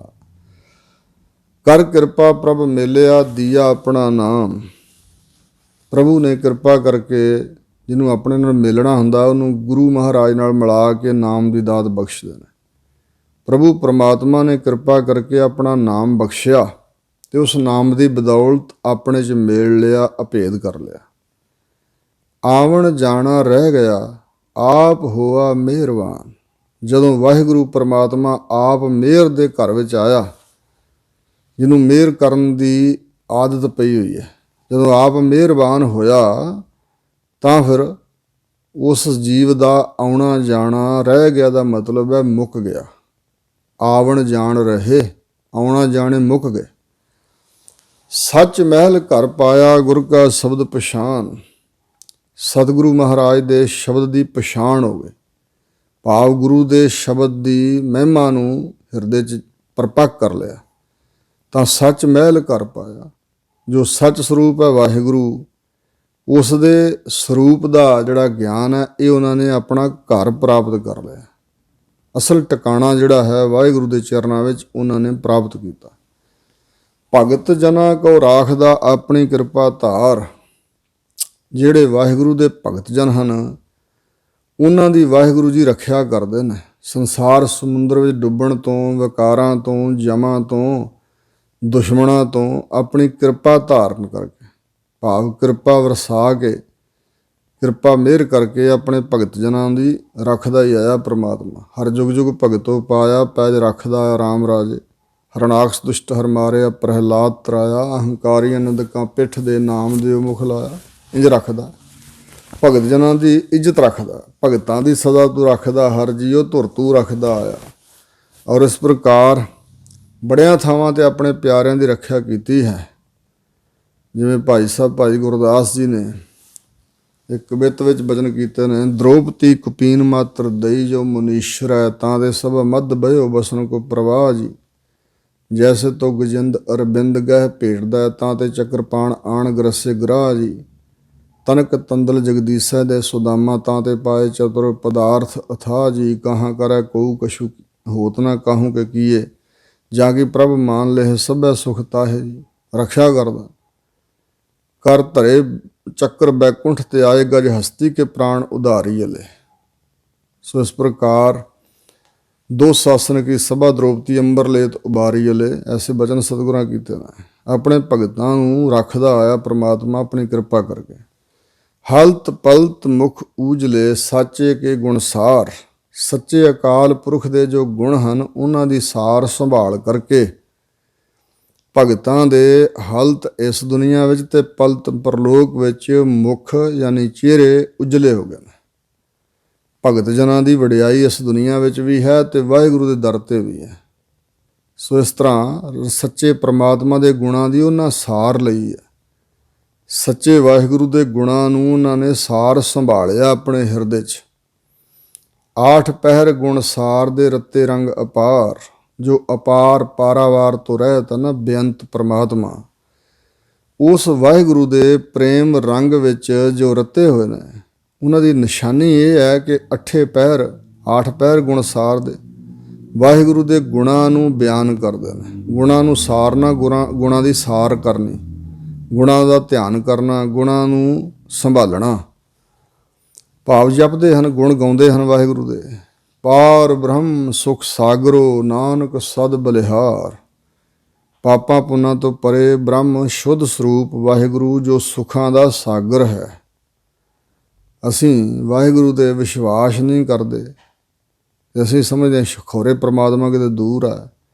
ਦ੍ਰਿੜ ਵਿਸ਼ਵਾਸ ਨਹੀਂ ਬੱਝਦਾ ਅਤੇ ਹੋਰ ਨਹੀਂ ਪਾਸੇ ਧਿਆਨ ਰੱਖਿਆ ਵੀ ਉਹ ਚੀਜ਼ ਮਿਲ ਗਈ ਸੁੱਖ ਹੋਵੇਗਾ, ਔਰ ਕਿਸ ਤਰ੍ਹਾਂ ਵੀ ਮਿਲ ਜੇ ਲਈਏ, ਯਤਨ ਕਰੀਏ, ਧਰਮ ਛੱਡ ਦਈਏ ਬੇਸ਼ੱਕ। ਪਰ ਸਤਿਗੁਰੂ ਦੱਸ ਰਹੇ ਨੇ ਪਾਰ ਬ੍ਰਹਮ ਸੁੱਖਾਂ ਦਾ ਸਾਗਰ ਹੈ, ਨਾਨਕ ਸਦ ਬਲਿਹਾਰ। ਸ਼੍ਰੀ ਗੁਰੂ ਅਰਜਨ ਦੇਵ ਕਹਿੰਦੇ ਉਸ ਤੋਂ ਅਸੀਂ ਸਦ ਸਦੀਵੀ ਹਮੇਸ਼ਾ ਕਾਲ ਲਈ, ਸਦ ਸੈਂਕੜੇ ਵਾਰ, ਸਦਾ ਸਦਾ ਬਲਿਹਾਰ ਕੁਰਬਾਨ ਸਦਕੇ ਜਾਂਦੇ ਹਾਂ। ਸਾਨੂੰ ਪ੍ਰੇਰਨਾ ਦੇ ਰਹੇ ਨੇ ਸਤਿਗੁਰੂ ਕਿ ਵਾਹਿਗੁਰੂ ਤੋਂ ਸਦਾ ਬਲਿਹਾਰ ਜਾਣਾ ਚਾਹੀਦਾ ਹੈ। ਉਹ ਸੁੱਖਾਂ ਦਾ ਸਾਗਰ ਹੈ, ਸੁੱਖਾਂ ਦਾ ਦਰਿਆ ਸਮੁੰਦਰ ਹੈ। ਸ੍ਰੀ ਰਾਗ ਮਹੱਲਾ ਪੰਜਵਾਂ। ਅਗਲਾ ਸ਼ਬਦ ਹਜ਼ੂਰ ਗੁਰਦੇਵ ਉਚਾਰਨ ਕਰਦੇ ਹਨ, ਪੂਰਾ ਸਤਿਗੁਰ ਜੇ ਮਿਲੈ ਪਾਈਐ ਸ਼ਬਦ ਨਿਧਾਨ। ਜੇ ਪੂਰਨ ਸਤਿਗੁਰੂ ਨਾਲ ਮਿਲਾਪ ਹੋ ਜਾਂਦਾ ਤਾਂ ਪੂਰੇ ਸਤਿਗੁਰੂ ਦੇ ਪਾਸੋਂ ਪ੍ਰਾਪਤ ਕੀਤਾ ਜਾਂਦਾ ਸਤਿਗੁਰੂ ਦਾ ਸ਼ਬਦ, ਜੋ ਕਿ ਨਿਧਾਨ ਖਜ਼ਾਨਾ ਹੈ ਰਿੱਧੀਆਂ ਸਿੱਧੀਆਂ ਨਿਧੀਆਂ ਸ਼ਕਤੀਆਂ ਦਾ, ਸਾਰੇ ਸ਼ੁਭ ਗੁਣਾਂ ਦਾ, खजाना गुरु का शब्द है, मुखवाक वचन है। ਜਾਂ ਪੂਰਾ ਸਤਿਗੁਰੂ ਮਿਲ ਪਵੇ ਤਾਂ ਸ਼ਬਦ ਬ੍ਰਹਮ ਪਰਮਾਤਮਾ ਜੋ ਸਾਰੀ ਵਸਤੂ ਦਾ ਖਜ਼ਾਨਾ ਰੂਪ, ਸਾਰੇ ਸੁੱਖਾਂ ਦਾ ਖਜ਼ਾਨਾ ਰੂਪ, ਸਾਰੇ ਗੁਣਾਂ ਦਾ ਖਜ਼ਾਨਾ ਰੂਪ, ਉਹ ਪ੍ਰਾਪਤ ਹੋ ਜਾਂਦਾ। ਕਰ ਕਿਰਪਾ ਪ੍ਰਭ ਆਪਣੀ ਜਪੀਐ ਅੰਮ੍ਰਿਤ ਨਾਮ। ਹੇ ਵਾਹਿਗੁਰੂ, ਆਪਣੀ ਜੇ ਤੂੰ ਕਿਰਪਾ ਕਰੇ ਤਾਂ ਫਿਰ ਤੇਰਾ ਅੰਮ੍ਰਿਤ ਸਰੀਖਾ ਨਾਮ, ਅੰਮ੍ਰਿਤ ਵਰਗਾ ਨਾਮ, ਜਿਹੜਾ ਆਤਮਿਕ ਮੌਤ ਨੂੰ ਦੂਰ ਕਰ ਦੇਣ ਵਾਲਾ, ਆਤਮਿਕ ਜੀਵਨ ਦੇਣ ਵਾਲਾ ਜਿਹੜਾ ਤੇਰਾ ਨਾਮ ਹੈ ਨਾ, ਫਿਰ ਜਪਿਆ ਜਾਂਦਾ, ਫਿਰ ਜਪੀਦਾ, ਫਿਰ ਅਸੀਂ ਜਪ ਸਕਦੇ ਹਾਂ। ਕਿਰਪਾ ਕਰੇ ਜੇ ਆਪਣੀ ਤਾਂ ਅਸੀਂ ਜਪ ਲਈਏ ਤੇਰੇ ਅੰਮ੍ਰਿਤ ਵਰਗੇ ਨਾਮ ਨੂੰ। ਜਨਮ ਮਰਨ ਦੁੱਖ ਕਾਟੀਐ ਲਾਗੈ ਸਹਿਜ ਧਿਆਨ। ਔਰ ਸਾਡਾ ਜੰਮਣ ਤੇ ਮਰਨ ਦਾ ਜਿਹੜਾ ਵੱਡਾ ਦੁੱਖ ਹੈ ਨਾ, ਜੰਮਣ ਮਰਨ ਵੱਡਾ ਵਿਛੋੜਾ, ਇੱਕ ਦੁੱਖ ਰਾਮ ਰਾਏ ਕੱਟ ਹੋ ਮੇਰਾ, ਅਗਨ ਦਹੈ ਅਰ ਗਰਭ ਬਸੇਰਾ। ਮਾਂ ਦੇ ਪੇਟ ਦੀ ਅੱਗ ਵਿੱਚ ਸੜਨਾ ਤੇ ਬਾਹਰ ਜਨਮ ਲੈ ਕੇ ਸੰਸਾਰ ਤੇ ਤ੍ਰਿਸ਼ਨਾ ਦੀ ਅੱਗ ਵਿੱਚ ਸੜਨਾ, ਇਹ ਜੰਮਣ ਮਰਨ ਦਾ ਦੁੱਖ ਮਹਾਰਾਜ ਰਾਮ ਰਾਏ ਜੀ ਕੱਟ ਦਿਓ। ਜਨਮ ਮਰਨ ਦੁੱਖ ਕਾਟੀਐ ਲਾਗੈ ਸਹਿਜ ਧਿਆਨ। ਔਰ ਲੱਗ ਜਾਏ ਸਹਿਜ ਵਿੱਚ ਧਿਆਨ, ਸਹਿਜ ਮਾਨਸਿਕ ਅੰਦਰਲੀ ਅਡੋਲਤਾ ਦੇ ਵਿੱਚ, ਚੌਥੇ ਪਦ ਵਿੱਚ ਸ਼ਾਂਤੀ ਵਾਲੀ ਅਵਸਥਾ, ਸਹਿਜ ਸੁਤੇ ਸਿਧ ਹੀ ਸਾਡਾ ਧਿਆਨ ਤੇਰੇ ਚਰਨਾਂ ਨਾਲ ਲੱਗ ਜਾਏ। ਮੇਰੇ ਮਨ ਪ੍ਰਭ ਸਰਣਾਈ ਪਾਏ। ਆਪਣੇ ਮਨ ਨੂੰ ਹਜ਼ੂਰ ਕਹਿੰਦੇ ਨੇ ਸਮਝਾ ਲਓ, ਕਹੋ ਪੇ ਮੇਰੇ ਮਨਾ, ਪ੍ਰਭੂ ਦੀ ਸ਼ਰਨ ਨੂੰ ਪਾਓ ਆ ਕੇ, ਪ੍ਰਭੂ ਦੀ ਸ਼ਰਨ ਵਿੱਚ ਪੈ ਜਾ, ਆਪਣੇ ਆਪ ਨੂੰ ਵਾਹਿਗੁਰੂ ਦੀ ਸ਼ਰਨ ਵਿੱਚ ਪਾ ਦੇ, ਆਪਣੇ ਹੰਕਾਰ ਨੂੰ ਸਿਰ ਵੱਢ ਕੇ ਗੁਰੂ ਦੀ ਸ਼ਰਨ 'ਚ ਸੁੱਟ ਦੇ। ਹਰ ਬਿਨ ਦੂਜਾ ਕੋ ਨਹੀਂ ਏਕੋ ਨਾਮ ਧਿਆਏ। ਕਿਉਂਕਿ ਸਮਝ ਲੈ ਕਿ ਹਰੀ ਪਰਮਾਤਮਾ ਤੋਂ ਬਗੈਰ ਹੋਰ ਦੂਜਾ ਕੋਈ ਕਰਨ ਕਾਰਨ, ਕੋਈ ਸਮਰੱਥ, ਕੋਈ ਬਖਸ਼ਿਸ਼ ਕਰਨ ਵਾਲਾ ਨਹੀਂ ਹੈ। ਤੇ ਗੁਰੂ ਮਹਾਰਾਜ ਦੇ ਆਖੇ ਲੱਗ ਕੇ ਇੱਕੋ ਨਾਮ ਧਿਆਏ, ਇੱਕੋ ਹੀ ਪਰਮਾਤਮਾ ਦੇ ਨਾਮ ਦਾ ਧਿਆਨ ਧਰੋ। ਤਿਹ ਕੋ ਮਨ ਮੈਂ ਜੇ ਕੋ ਅਮਿਤੋਜ ਸਭੈ ਜਗ ਛਾਇਓ। ਦਸਮ ਪਾਤਸ਼ਾਹ ਹਜ਼ੂਰ ਕਹਿੰਦੇ ਨੇ, ਜਿਸ ਦਾ ਅਮਿਤ ਓਜ ਬਲ ਸਾਰੇ ਜਗਤ ਵਿੱਚ, ਸਾਰੀ ਕੁਦਰਤ ਤੇ ਛਾਇਆ ਹੋਇਆ ਹੈ, ਉਸ ਵਾਹਿਗੁਰੂ ਦਾ ਧਿਆਨ ਧਰੋ। ਹਮੇਸ਼ਾ ਹਮੇਸ਼ਾ ਸਦਾ ਵਾਸਤੇ ਹਰ ਥਾਂ ਜਾਣੋ ਵਾਹਿਗੁਰੂ ਨੂੰ। ਰਹਾਉ ਕੀਮਤ ਕਹਿਣ ਨਾ ਜਾਈਐ ਸਾਗਰ ਗੁਣੀ ਅਥਾਹ। ਵਾਹਿਗੁਰੂ ਪਰਮਾਤਮਾ ਗੁਣਾਂ ਦਾ ਐਸਾ ਸਾਗਰ ਹੈ ਕਿ ਜਿਸ ਸਾਗਰ ਦੀ ਥਾਹ ਨਹੀਂ ਪਾਈ ਜਾ ਸਕਦੀ, ਡੂੰਘਾਈ ਨਹੀਂ ਨਾਪੀ ਜਾ ਸਕਦੀ, ਐਸਾ ਗੁਣਾਂ ਦਾ ਸਾਗਰ ਹੈ ਵਾਹਿਗੁਰੂ। ਤੇ ਉਸ ਵਾਹਿਗੁਰੂ ਦੀ ਕੀਮਤ ਕਥਨ ਨਹੀਂ ਹੋ ਸਕਦੀ। ਕੀਮਤ ਕਿਵੇਂ ਹੈ? ਜੇ ਕੋਈ ਕਵੇ ਤੇ ਇੰਨੀ ਘਾਲਣ ਨਾਲ ਵਾਹਿਗੁਰੂ ਮਿਲਿਆ, ਇਹ ਤਾਂ ਕੀਮਤ ਪੈ ਗਈ। ਇੰਨਾ ਤਪ ਕਰਨ ਨਾਲ ਮਿਲਿਆ, ਇੰਨਾ ਚਿਰ ਯੋਗਾ ਅਭਿਆਸ ਕੀਤਾ ਤਾਂ ਮਿਲਿਆ, ਇੰਨਾ ਚਿਰ ਤੀਰਥਾਂ ਦੇ ਇਸ਼ਨਾਨ ਕੀਤੇ ਜਾਂ ਇੰਨਾ ਦਾਨ ਕੀਤਾ ਤੇ ਮਿਲ ਪਿਆ ਵਾਹਿਗੁਰੂ। ਨਹੀਂ, ਹਜ਼ੂਰ ਤਾਂ ਕਹਿੰਦੇ ਨੇ, ਘਾਲ ਨਾ ਮਿਲਿਓ ਸੇਵ ਨਾ ਮਿਲਿਓ, ਮਿਲਿਓ ਆਏ ਚਿੰਤਾ। ਮਹਾਤਮਾ ਬੁੱਧ ਜੀ ਨੇ ਵੀ ਤਪੱਸਿਆ ਕਰਕੇ ਫਿਰ ਆਖਰ ਮਨ ਵਿੱਚੋਂ ਹੰਕਾਰ ਦੀ ਕੰਧ ਟੁੱਟੀ ਕਿ ਆਪਣੇ ਯਤਨ ਕਰਨ ਦੇ ਨਾਲ ਵਾਹਿਗੁਰੂ ਦਾ ਗਿਆਨ ਨਹੀਂ ਹੋ ਸਕਦਾ, ਤਾਂ ਅਗਲੀ ਸ਼ਨ ਗਿਆਨ ਹੋ ਗਿਆ ਸੀ। ਤਜਰਬਾ ਹੋਇਆ ਤੇ ਅੰਦਰ ਇਹ ਗੰਢ ਪੱਕੀ ਵੱਜੀ ਨਾ, ਹਉਮੈ ਦੀ ਕੜ ਟੁੱਟ ਗਿਆ ਅੰਦਰੋਂ, ਇਹ ਗੰਢ ਵੱਜੀ ਕਿ ਆਪਣੇ ਯਤਨ ਨਾਲ ਨਹੀਂ ਵਾਹਿਗੁਰੂ ਨੂੰ ਪ੍ਰਾਪਤ ਕੀਤਾ ਜਾ ਸਕਦਾ, ਗਿਆਨ ਨਹੀਂ ਹੋ ਸਕਦਾ, ਨਿਰਵਾਣ ਪਦਵੀ ਨਹੀਂ ਮਿਲ ਸਕਦੀ। ਤਾਂ ਵਾਹਿਗੁਰੂ ਨੇ ਅਗਲੀ ਸ਼ਨ ਗਿਆਨ ਬਖਸ਼ ਦਿੱਤਾ। ਕੁਛ ਘਾਲਣਾ ਘਾਲ ਕੇ ਲੋਕ ਨਾਸਤਕ ਵੀ ਬਣ ਜਾਂਦੇ ਨੇ। ਜਿਵੇਂ ਸਨਾਤਨ ਮਤ ਦੇ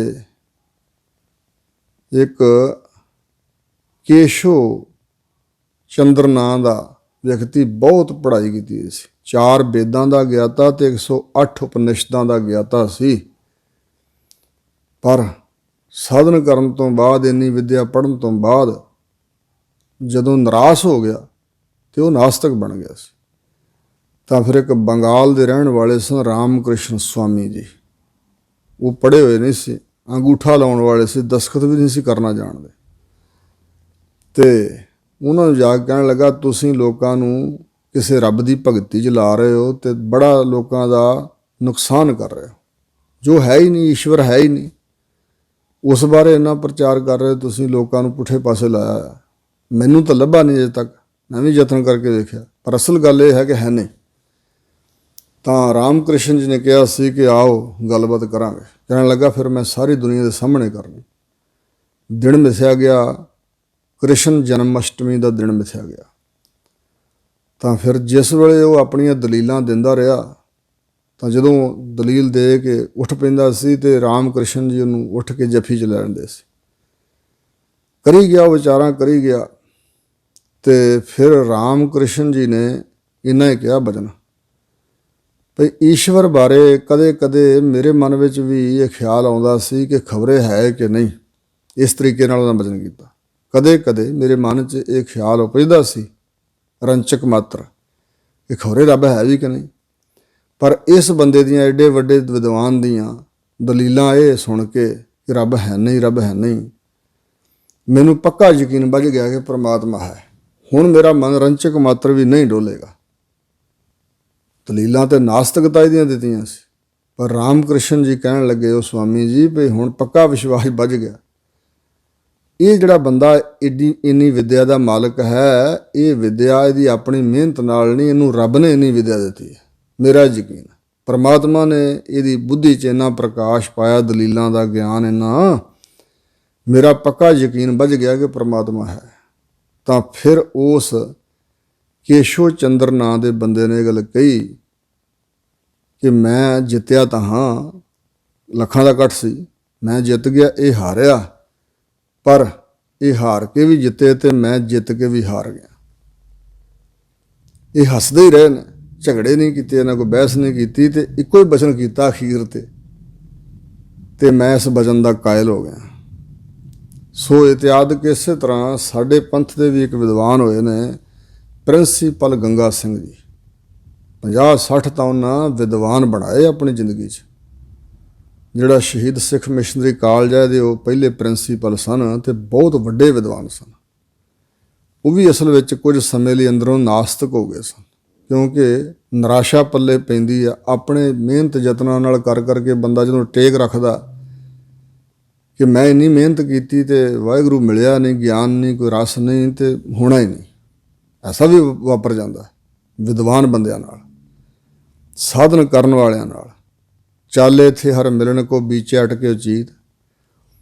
ਔਰ ਇੱਕ ਵਾਰੀ ਉਹਨਾਂ ਨੇ ਫਿਰ ਪ੍ਰਚਾਰ ਕੀਤਾ, ਬੇਗਮਪੁਰਾ ਸ਼ਹਿਰ ਕੋ ਨਾਉ ਦੂਖ ਅੰਦੋਹੋ ਨਹੀਂ ਤੇ ਠਾਓ। ਜਦੋਂ ਉਹਨਾਂ ਨੇ ਪ੍ਰਚਾਰ ਕੀਤਾ ਤੇ ਬਜ਼ੁਰਗ ਪੁਰਾਣੇ ਦੱਸਦੇ ਨੇ, ਮਸਕੀਨ ਜੀ ਨੇ ਵੀ ਵਚਨ ਦੱਸਿਆ ਵੀ ਅਜੇ ਕੁਝ ਬੰਦੇ ਜਿਉਂਦੇ ਹਨ ਜਿਨ੍ਹਾਂ ਨੇ ਮੈਨੂੰ ਦੱਸਿਆ ਅੱਖੀਂ ਵੇਖੀ ਘਟਨਾ ਭਈ ਸੰਤ ਅਤਰ ਸਿੰਘ ਮਸਤੂਆਣੇ ਵਾਲਿਆਂ ਨੇ ਪ੍ਰਿੰਸੀਪਲ ਗੰਗਾ ਸਿੰਘ ਜੀ ਨੂੰ ਕਥਾ ਤੋਂ ਬਾਅਦ ਆਪਣੇ ਕੋਲ ਬਿਠਾ ਕੇ ਕਿਹਾ ਵੀ ਪ੍ਰਿੰਸੀਪਲ ਗੰਗਾ ਸਿੰਘ ਜੀ, ਇਹ ਜੋ ਕੁਛ ਤੁਸੀਂ ਸੁਣਾਇਆ ਬੇਗਮਪੁਰਾ ਸ਼ਹਿਰ ਕੋ ਨਾਉ, ਇਹਦੇ ਬਾਰੇ ਕੋਈ ਥੋੜ੍ਹੀ ਬਹੁਤੀ ਪ੍ਰਾਪਤੀ ਹੈ? ਕਦੇ ਵੇਖਿਆ ਬੇਗਮਪੁਰਾ? ਕੁਛ ਜਾਣਕਾਰੀ ਹੈ? ਤੁਸੀਂ ਮੰਨਦੇ ਹੋ ਵੀ ਬੇਗਮਪੁਰਾ?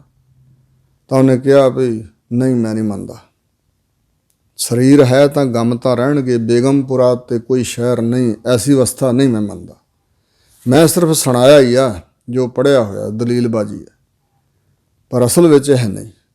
ਤਾਂ ਫਿਰ ਮਹਾਂਪੁਰਸ਼ ਕਹਿਣ ਲੱਗੇ ਵਿਦਿਆ ਤੁਸੀਂ ਬੜੀ ਪੜ੍ਹੀ, ਤੁਸੀਂ ਮਿਹਨਤ ਮੁਸ਼ੱਕਤ ਬੜੀ ਕੀਤੀ ਤੇ ਨਹੀਂ ਨਾ ਗੱਲ ਬਣੀ। ਕਹਿੰਦੇ ਨਹੀਂ। ਕਹਿੰਦੇ ਫਿਰ 5 ਮਿੰਟ ਮੇਰੇ ਕੋਲ ਬੈਠੋ। ਸੰਤ ਅਤਰ ਸਿੰਘ ਜੀ ਕਹਿਣ ਲੱਗੇ ਤੁਸੀਂ ਵਿਦਿਆ ਪੜ੍ਹਨ 'ਚ ਬੜਾ ਸਮਾਂ ਆਪਣਾ ਲਾਇਆ, ਪਰ 5 ਮਿੰਟ ਮੇਰੇ ਨਾਲ ਸਮਾਂ ਗੁਜ਼ਾਰੋ ਫਿਰ ਦੱਸਿਓ। ਕਹਿਣ ਲੱਗੇ ਦੱਸੋ। ਕਹਿੰਦੇ 5 ਮਿੰਟ ਸਾਡੇ ਕੋਲ ਬੈਠਿਆਂ ਤੁਸੀਂ ਜਪਣਾ ਹੈ ਵਾਹਿਗੁਰੂ ਨੂੰ, 5 ਮਿੰਟ ਸਿਰਫ, ਜ਼ਿਆਦਾ ਸਮਾਂ ਨਹੀਂ। 5 ਮਿੰਟ ਸੰਤ ਅਤਰ ਸਿੰਘ ਜੀ ਨੇ ਕੋਲ ਬਿਠਾ ਕੇ ਨਾਮ ਜਪਾਇਆ ਸੀ ਤੇ ਪ੍ਰਿੰਸੀਪਲ ਗੰਗਾ ਸਿੰਘ ਹੋਰ ਨਹੀਂ ਕੁਝ ਬੋਲ ਸਕੇ, ਵਿਰਾਗ ਦੇ ਨਾਲ ਰੋਈ ਜਾਂਦੇ ਸੀ। ਤਾਂ ਇਹਨਾਂ ਗੱਲ ਫਿਰ ਉਹਨਾਂ ਕਹੀ ਕਿ ਹਾਂ ਬੇਗਮਪੁਰਾ ਹੈ। ਪਤਾ ਨਹੀਂ ਕੀ ਵਿਖਾਇਆ ਮਹਾਂਪੁਰਸ਼ਾਂ ਨੇ। ਇਹ ਹੈ ਨਾਮ ਦੀ ਕਮਾਈ ਦਾ ਪ੍ਰਤਾਪ, ਵਾਹਿਗੁਰੂ ਦੀ ਬਖਸ਼ਿਸ਼।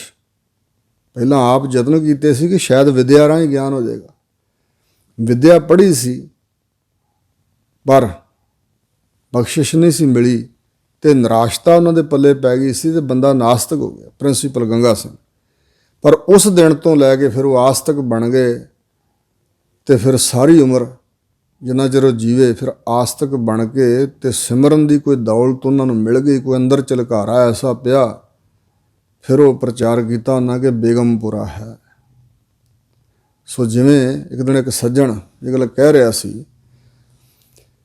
ਕਿ ਇਹ ਗੱਲ ਹੋ ਹੀ ਨਹੀਂ ਸਕਦੀ ਕਿ ਕੋਈ ਬੰਦਾ ਵਿਆਹ ਨਾ ਕਰਾਏ ਤੇ ਸਰੀਰਕ ਤੌਰ ਤੇ ਉਹ ਵਿਕਾਰ ਤੋਂ ਬਚਿਆ ਹੋਏ। ਇਹ ਸਾਡੀ ਅਵਸਥਾ ਹੈ। ਅਜਿਹਾ ਨਹੀਂ ਹੋ ਸਕਦਾ ਵੀ ਕੋਈ ਸੰਤ ਮਹਾਤਮਾ ਵਿਕਾਰੀ ਹੋਏ, ਸੰਤ ਅਤਰ ਸਿੰਘ ਵਰਗਾ, ਬਾਬਾ ਆਨੰਦ ਸਿੰਘ ਜੀ ਵਰਗਾ। ਜੇ ਸਾਡੀ ਪਹੁੰਚ ਨਹੀਂ ਉੱਥੋਂ ਤੱਕ, ਇਹਦਾ ਮਤਲਬ ਇਹ ਤਾਂ ਨਹੀਂ ਕਿ ਉਹ ਵੀ ਵਿਕਾਰੀ ਸਨ, ਅਸੀਂ ਵਿਕਾਰੀ ਹਾਂ ਤੇ ਉਹ ਵੀ ਵਿਕਾਰੀ ਹੋਣਗੇ, ਵਿਕਾਰ ਤੋਂ ਬਚੇ ਹੋਏ ਨਹੀਂ। ਸਤਿਗੁਰੂ ਦੀ ਬਖਸ਼ਿਸ਼ ਬੜਾ ਕੁਛ ਕਰ ਦਿੰਦੀ ਹੈ।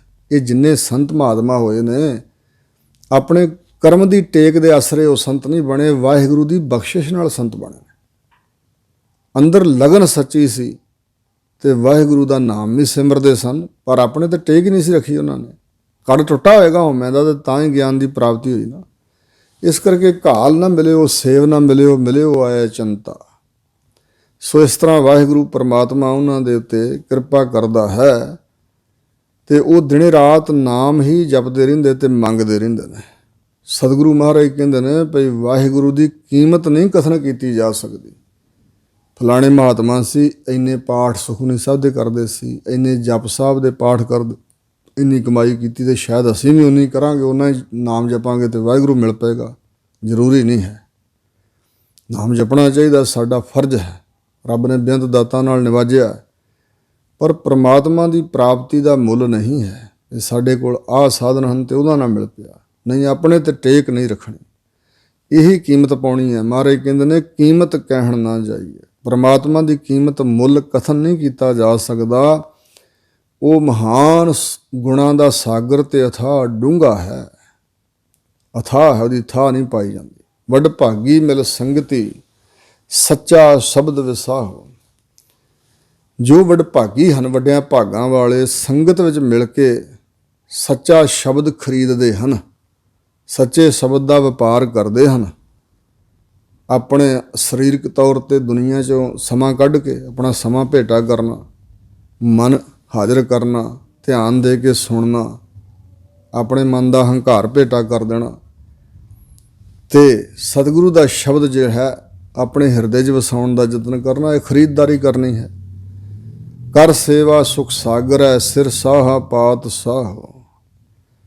ਸੁਖਾਂ ਦਾ ਸਾਗਰ ਜੋ ਵਾਹਿਗੁਰੂ ਹੈ, ਉਸ ਵਾਹਿਗੁਰੂ ਦੀ ਸੇਵਾ, ਭਾਵ ਭਗਤੀ, ਸਿਮਰਨ, ਉਸ ਦੇ ਨਾਲ ਲਗਾ, ਇਹ ਉਹਦੀ ਚਾਕਰੀ ਹੈ। ਸ਼ਾਹਾਂ ਸਿਰ ਸ਼ਾਹ ਪਾਤਸ਼ਾਹ ਹੈ ਵਾਹਿਗੁਰੂ ਪਰਮਾਤਮਾ। ਵੱਡੇ ਵੱਡੇ ਬਾਦਸ਼ਾਹਾਂ ਦੇ ਸਿਰ ਸ਼੍ਰੋਮਣੀ ਪਾਤਸ਼ਾਹ ਹੈ ਅਕਾਲ ਪੁਰਖ। ਵੇਦ ਕਤੇਬ ਸੰਸਾਰ ਹਬਾਹੂੰ ਬਾਹਰਾ, ਨਾਨਕ ਕਾ ਪਾਤਸ਼ਾਹ ਦਿਸੈ ਜਾਹਰਾ। ਐਸਾ ਵਾਹਿਗੁਰੂ ਹੈ। ਚਰਨ ਕਮਲ ਕਾ ਆਸਰਾ, ਦੂਜਾ ਨਾਹੀ ਠਾਓ। ਭਗਤਾਂ ਨੂੰ ਵਾਹਿਗੁਰੂ ਦੇ ਕਮਲ ਸਰੀਖੇ ਚਰਨਾਂ ਦਾ, ਕਮਲ ਵਰਗੇ ਚਰਨ ਹਨ। ਵੈਸੇ ਤਾਂ ਕਮਲ ਫੁੱਲ ਵਿੱਚ ਦੋਸ਼ ਵੀ ਹਨ, ਪਰ ਕਮਲ ਫੁੱਲ ਦੀ ਨਿਰਲੇਪਤਾ ਅਤੇ ਖੁਸ਼ਬੂ ਤੇ ਸੁੰਦਰਤਾ, ਇਹ ਤਿੰਨ ਗੁਣ ਖਾਸ ਨੇ। ਇਸ ਕਰਕੇ ਚਰਨਾਂ ਨੂੰ ਤਸਬੀਹ ਦਿੱਤੀ ਗਈ ਕਮਲ ਨਾਲ। ਕਮਲ ਵਰਗੇ ਸੋਹਣੇ, ਸੁਗੰਧੀਦਾਰ, ਭਗਤੀ ਦੀ ਖੁਸ਼ਬੂ ਦੇਣ ਵਾਲੇ ਔਰ ਸੰਸਾਰ ਦੇ ਵਿਕਾਰਾਂ ਤੋਂ ਨਿਰਲੇਪ ਚਰਨ ਹਨ ਵਾਹਿਗੁਰੂ ਜੀ ਦੇ। ਕਿਹੜੇ ਹਨ? ਚਿੱਤ ਚਰਨ ਨਾਮ ਵਾਹਿਗੁਰੂ ਦੇ ਚਰਨ ਕਮਲ ਹਨ। ਐਸੇ ਨਾਮ ਦਾ ਆਸਰਾ ਹੈ। ਦੂਜਾ ਹੋਰ ਕੋਈ ਠਾਉ ਟਿਕਾਣਾ ਹੀ ਨਹੀਂ ਕਹਿੰਦੇ ਸਾਡੇ ਵਾਸਤੇ। ਭਗਤਾਂ ਲਈ ਚਰਨਾਂ ਕਮਲਾਂ ਦਾ ਆਸਰਾ ਹੀ ਹੈ, ਹੋਰ ਕੋਈ ਦੂਜਾ ਟਿਕਾਣਾ ਨਹੀਂ। ਮੈਂ ਧਰ ਤੇਰੀ ਪਾਰ ਬ੍ਰਹਮ ਤੇਰਾ ਤਾਣ ਰਹਾਓ। ਹਜ਼ੂਰ ਕਹਿੰਦੇ ਨੇ ਅਸੀਂ ਤਾਂ ਇਹ ਕਹਿੰਦੇ ਹਾਂ ਕਿ ਹੇ ਵਾਹਿਗੁਰੂ ਪਾਰ ਬ੍ਰਹਮ ਪਰਮਾਤਮਾ, ਮੈਨੂੰ ਤੇਰੀ ਹੀ ਧਰ ਓਟ ਟੇਕ, ਤੇਰਾ ਹੀ ਆਸਰਾ ਹੈ। ਮੈਂ ਤੇਰੇ ਤਾਣ ਬਲ ਦੇ ਆਸਰੇ ਰਹਿੰਦਾ ਹਾਂ। ਤੇਰੇ ਬਲ ਦੇ ਦੁਆਰਾ ਮੈਂ ਰਹਿ ਰਿਹਾ, ਵਸ ਰਿਹਾ ਹਾਂ। ਤੇਰੇ ਬਲ ਦੇ ਸਹਾਰੇ ਹੀ ਮੈਂ ਜਿਉਂਦਾ ਹਾਂ, ਜੀਵਨ ਹੈ। ਨਿਮਾਣਿਆ ਪ੍ਰਭ ਮਾਣ ਤੂੰ, ਤੇਰਾ ਸੰਗ ਸਮਾਓ। ਇਹ ਮਹਾਰਾਜ ਮੈਨੂੰ ਇਹ ਸਮਝ ਆ ਗਈ ਹੈ ਗੁਰੂ ਮਹਾਰਾਜ ਪਾਸੋਂ, ਭਈ ਤੂੰ ਨਿਮਾਣਿਆਂ ਦਾ ਮਾਣ ਹੈ। ਹਰ ਜੀਓ ਨਿਮਾਣਿਆ ਤੂੰ ਮਾਣ, ਨਚੀਜਿਆ ਚੀਜ਼ ਕਰੈ ਮੇਰਾ ਗੋਬਿੰਦ, ਤੇਰੀ ਕੁਦਰਤ ਕਉ ਕੁਰਬਾਨ। ਸੋ ਇਸ ਪ੍ਰਕਾਰ ਜਿਹੜੇ ਮਾਣ ਛੱਡ ਦਿੰਦੇ ਨੇ ਨਾ, ਉਹਨਾਂ ਦਾ ਮਾਣ ਰੂਪ ਤੂੰ ਹੈ। ਤੇ ਮੈਂ ਚਾਹੁੰਦਾ ਕਿ ਤੇਰੇ ਸੰਗ ਸਾਥ ਹੀ ਸਮਾਇਆ ਰਵਾਂ, ਤੇਰੇ ਵਿੱਚ ਹੀ ਸਮਾ ਜਾਵਾਂ ਸੱਚੇ ਪਾਤਸ਼ਾਹ। ਹਰ ਜਪੀਐ ਆਰਾਧੀਐ ਆਠ ਪਹਿਰ ਗੋਵਿੰਦ। ਸਤਿਗੁਰੂ ਮਹਾਰਾਜ ਕਹਿੰਦੇ ਨੇ ਹਰੀ ਦੁੱਖਾਂ ਦਾ ਹਾਰਕ, ਗੋਵਿੰਦ ਸ੍ਰਿਸ਼ਟੀ ਦੀ ਬਿੰਦ ਰੱਖਿਆ ਕਰਨ ਵਾਲਾ ਜੋ ਵਾਹਿਗੁਰੂ ਹੈ ਨਾ, ਅੱਠੇ ਪਹਿਰ ਐਸੇ ਪਰਮਾਤਮਾ ਦਾ ਜਾਪ ਜਪੀਏ, ਐਸੇ ਵਾਹਿਗੁਰੂ ਨੂੰ ਆਰਾਧੀਏ, ਸਿਮਰੀਏ, ਚੇਤੇ ਕਰੀਏ, ਯਾਦ ਸ਼ਕਤੀ ਦੁਆਰਾ ਵਾਹਿਗੁਰੂ ਨੂੰ ਸਿਮਰੀਏ। ਜੀ ਪ੍ਰਾਣ ਤਨ ਧਨ ਰੱਖੇ, ਕਰ ਕਿਰਪਾ ਰਾਖੀ ਜਿੰਦ। ਜੀਵ ਆਤਮਾ, ਪ੍ਰਾਣ, ਸਰੀਰ, ਤਨ, ਇਹ ਇੰਦਰੇ ਤੇ ਧਨ ਸਾਡੇ ਕੋਲ ਜੋ ਵੀ ਹੈ ਇਹ ਰੱਖੇ ਹਨ, ਭਾਵ ਦੀ ਰੱਖਿਆ ਕੀਤੀ ਹੈ ਤਾਂ ਹੀ ਸਾਡੇ ਕੋਲ ਸਾਰਾ ਕੁਝ ਹੈ। ਕਰ ਕਿਰਪਾ ਰਾਖੀ ਜਿੰਦ, ਸਾਡੀ ਜਿੰਦ ਨੂੰ, ਸਾਹਾਂ ਨੂੰ, ਜ਼ਿੰਦਗੀ ਨੂੰ, ਜੀਵ ਆਤਮਾ ਨੂੰ ਉਸੇ ਨੇ ਕਿਰਪਾ ਕਰਕੇ ਰੱਖਿਆ ਹੋਇਆ, ਰੱਖਿਆ ਕੀਤੀ ਹੋਈ ਹੈ, ਤੇ ਤਾਂ ਅਸੀਂ ਜਿਉਂਦੇ ਜਾਗਦੇ ਤੁਰੇ ਫਿਰਦੇ ਹਾਂ, ਤਾਂ ਸਾਡਾ ਜੀਵਨ ਹੈ। ਨਾਨਕ ਸਗਲੇ ਦੁਖ ਉਤਾਰਿਅਨ ਪ੍ਰਭ ਪਾਰ ਬ੍ਰਹਮ ਬਖਸ਼ਿੰਦ। ਹਜ਼ੂਰ ਗੁਰੂ ਅਰਜਨ ਦੇਵ ਮਹਾਰਾਜ ਕਹਿੰਦੇ ਨੇ ਕਿ ਉਹ ਪ੍ਰਭੂ ਸਰਬ ਸ਼ਕਤੀਮਾਨ, ਸ਼ੁੱਧ ਸਰੂਪ, ਪਾਰਾਵਾਰ ਤੋਂ ਪਰੇ ਬਖਸ਼ਿੰਦ ਸਰੂਪ ਹੈ, ਕਿਉਂਕਿ ਬਖਸ਼ਣਹਾਰ ਹੈ। ਕੋਟ ਖਤੇ ਖਿਨ ਬਖਸ਼ਣਹਾਰਾ, ਨਾਨਕ ਸਾਹਿਬ ਸਦਾ ਦਇਆਰਾ। ਬਖਸ਼ਿੰਦ ਪਿਤਾ ਹੈ। ਉਸ ਵਾਹਿਗੁਰੂ ਨੇ ਸਾਡੇ ਸਾਰੇ ਦੋਸ਼ ਜਿਹੜੇ ਸਨ ਉਤਾਰ ਦਿੱਤੇ। ਆਮ ਤੌਰ 'ਤੇ ਦੋਸ਼ 5 ਮੰਨੇ: ਸ਼ਬਦ, ਸਪਰਸ਼, ਰੂਪ, ਰਸ, ਗੰਧ, ਜਿਨ੍ਹਾਂ ਬਾਰੇ ਬਾਣੀ ਵਿੱਚ ਜ਼ਿਕਰ ਹੈ ਕਿ ਮ੍ਰਿਗ, ਮੀਨ, ਭ੍ਰਿੰਗ, ਪਤੰਗ, ਕੁੰਚਰ, ਏਕ ਦੋਖ ਵਿਨਾਸ਼, ਪੰਚ ਦੋਖ ਅਸਾਧ ਜਾਮੈ ਤਾਗੀ ਕੇਤਕਾਸ। ਮ੍ਰਿਗ, ਹਿਰਨ ਨੂੰ, ਕੰਡੇ ਹੇੜੇ ਦਾ ਸ਼ਬਦ ਸੁਣਨ ਦਾ ਇਸ਼ਕ ਹੈ। ਕਈ ਵਾਰੀ ਇਹਨਾਂ ਅੱਖਰਾਂ ਨੂੰ ਲੋਕ ਗਲਤ ਰੰਗਤ ਦੇ ਦਿੰਦੇ ਨੇ। ਇਸ਼ਕ ਲਗਾਓ ਦਾ ਨਾਮ ਹੈ। ਕੰਡੇ ਹੇੜੇ ਦਾ ਸ਼ਬਦ ਸੁਣਨ ਦਾ ਸ਼ੌਂਕ, ਸ਼ੌਕੀਨ ਹੈ ਜਿਹੜਾ ਹਿਰਨ ਹੈ, ਤੇ ਉਹਦੇ ਖਾਤਰ ਮਾਰਿਆ ਜਾਂਦਾ। ਔਰ ਇਸੇ ਤਰ੍ਹਾਂ ਮੀਨ, ਮੱਛੀ ਨੂੰ ਜ਼ਬਾਨ ਦਾ ਚਸਕਾ ਹੈ, ਇਸ ਕਰਕੇ ਕੁੰਡੀ ਨਾਲ ਮਾਸ ਲਾ ਕੇ ਸੁੱਟਦੇ ਨੇ, ਮੂੰਹ 'ਚ ਪਾ ਲੈਂਦੀ ਆ, ਉਹ ਤੁਣਕਾ ਮਾਰਦੇ ਨੇ, ਵਰਾਸ਼ਾਂ ਵਿੱਚ ਕੁੰਡੀ ਫਸ ਜਾਂਦੀ, ਬਾਹਰ ਕੱਢ ਕੇ ਸੁੱਟਦੇ ਹਨ, ਜੀਵਨ ਲੀਲਾ ਸਮਾਪਤ ਹੋ ਜਾਂਦੀ। ਭ੍ਰਿੰਗ, ਭੌਰਾ ਨਾ ਜਿਹੜਾ, ਇਹ ਕਮਲ ਫੁੱਲ ਦੀ ਖੁਸ਼ਬੂ ਦਾ ਪ੍ਰੇਮੀ ਹੈ, ਤੇ ਇਸ ਕਰਕੇ ਉੱਤੇ ਆ ਕੇ ਬਹਿ ਜਾਂਦਾ, ਮਕਰੰਦ ਰਸ ਚੱਖਦਾ ਹੈ, ਐਸਾ ਗਲਤਾਨ ਹੁੰਦਾ। ਸ਼ਾਮਾਂ ਨੂੰ ਕਮਲ ਫੁੱਲ ਸੂਰਜ ਡੁੱਬਣ ਤੋਂ ਬਾਅਦ ਬੰਦ ਹੋ ਜਾਂਦਾ, ਭੌਰਾ ਵਿੱਚ ਹੀ ਮਰ ਜਾਂਦਾ। ਜਿਵੇਂ ਬਚਨ ਕੀਤਾ, ਮ੍ਰਿਗ, ਮੀਨ, ਭ੍ਰਿੰਗ, ਪਤੰਗ। ਪਤੰਗਾ ਦੀਵੇ ਦੀ ਲਾਟ ਦਾ ਪ੍ਰੇਮੀ ਹੈ। ਦੀਵੇ ਜਗ ਪੈਣ ਤੇ ਪਤੰਗਾ ਉੱਥੇ ਬਾਰ-ਬਾਰ ਆ ਕੇ ਬਹਿੰਦਾ, ਤੇ ਖੰਭ ਸੜ ਜਾਂਦੇ ਨੇ, ਛਾਤੀ ਲਾਲ ਸੁਰਖ ਹੋ ਕੇ ਧਰਤੀ ਤੇ ਡਿੱਗਦਾ, ਤੜਫ ਤੜਫ ਕੇ ਮਰ ਜਾਂਦਾ। ਕੁੰਚਰ, ਹਾਥੀ ਦੇ ਅੰਦਰ ਸਪਰਸ਼ ਦੋਸ਼ ਬੜਾ ਪ੍ਰਬਲ ਹੈ, ਇਹ ਉਹਦੀ ਕਮਜ਼ੋਰੀ ਹੈ। ਕਾਲ ਬੂਤ ਕੀ ਹਸਤਨੀ ਮਨ ਬੌਰਾਰੇ, ਚਲਤ ਰਚਿਓ ਜਗਦੀਸ਼, ਕਾਮ ਸਵਾਏ ਗਜ ਬਸ ਪਰੇ ਮਨ ਬੌਰਾਰੇ ਅੰਕ ਸਹਿਓ ਸੀਸ।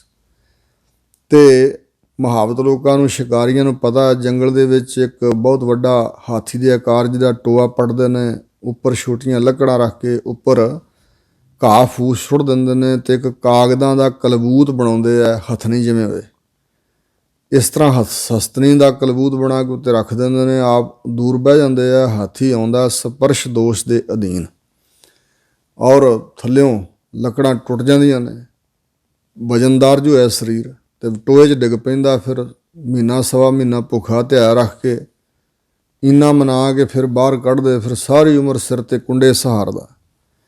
ਇਸ ਪ੍ਰਕਾਰ ਹਜ਼ੂਰ ਦ੍ਰਿਸ਼ਟਾਂਤ ਦਿੰਦੇ ਨੇ ਭਗਤ ਜੀ, ਭਈ ਇਹ ਇੱਕ ਇੱਕ ਦੋਸ਼ ਕਰਕੇ ਬਰਬਾਦ ਹੋ ਗਏ ਪੰਜੇ ਜੀਵ। ਸ਼ਬਦ, ਸਪਰਸ਼, ਰੂਪ, ਰਸ, ਗੰਧ, ਇਹਨਾਂ 5 ਦੋਸ਼ਾਂ ਵਿੱਚੋਂ ਇੱਕ ਇੱਕ ਦੋਸ਼ ਆ 5 ਜੀਆਂ 'ਚ, ਤੇ ਮਨੁੱਖ ਦੇ ਅੰਦਰ 5 ਹੀ ਦੋਸ਼ ਨੇ।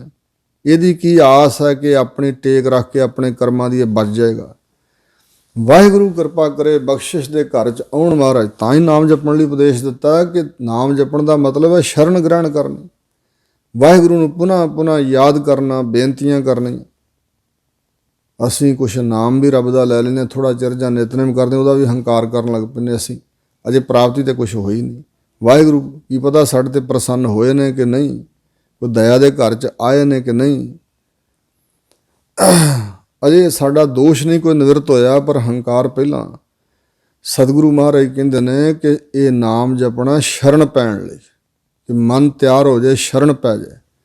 ਤੇ ਜਦੋਂ ਸ਼ਰਨ ਪੈ ਜਾਈਏ ਤੇ ਉਹ ਵਾਹਿਗੁਰੂ ਜੀ ਬਖਸ਼ਿੰਦ ਜੋ ਹਨ ਪਾਰ ਬ੍ਰਹਮ ਪ੍ਰਮਾਤਮਾ ਉਹ ਸਾਰੇ ਦੋਸ਼ਾਂ ਨੂੰ ਉਤਾਰ ਦਿੰਦੇ ਨੇ। ਹਜ਼ੂਰ ਕਹਿੰਦੇ ਨੇ ਜਿਹੜੇ ਸ਼ਰਨ ਪਏ ਉਹਨਾਂ ਦੇ ਸਾਰੇ ਦੋਸ਼ ਉਤਾਰ ਦਿੱਤੇ ਹਨ ਪ੍ਰਭੂ ਬਖਸ਼ਿੰਦ ਨੇ।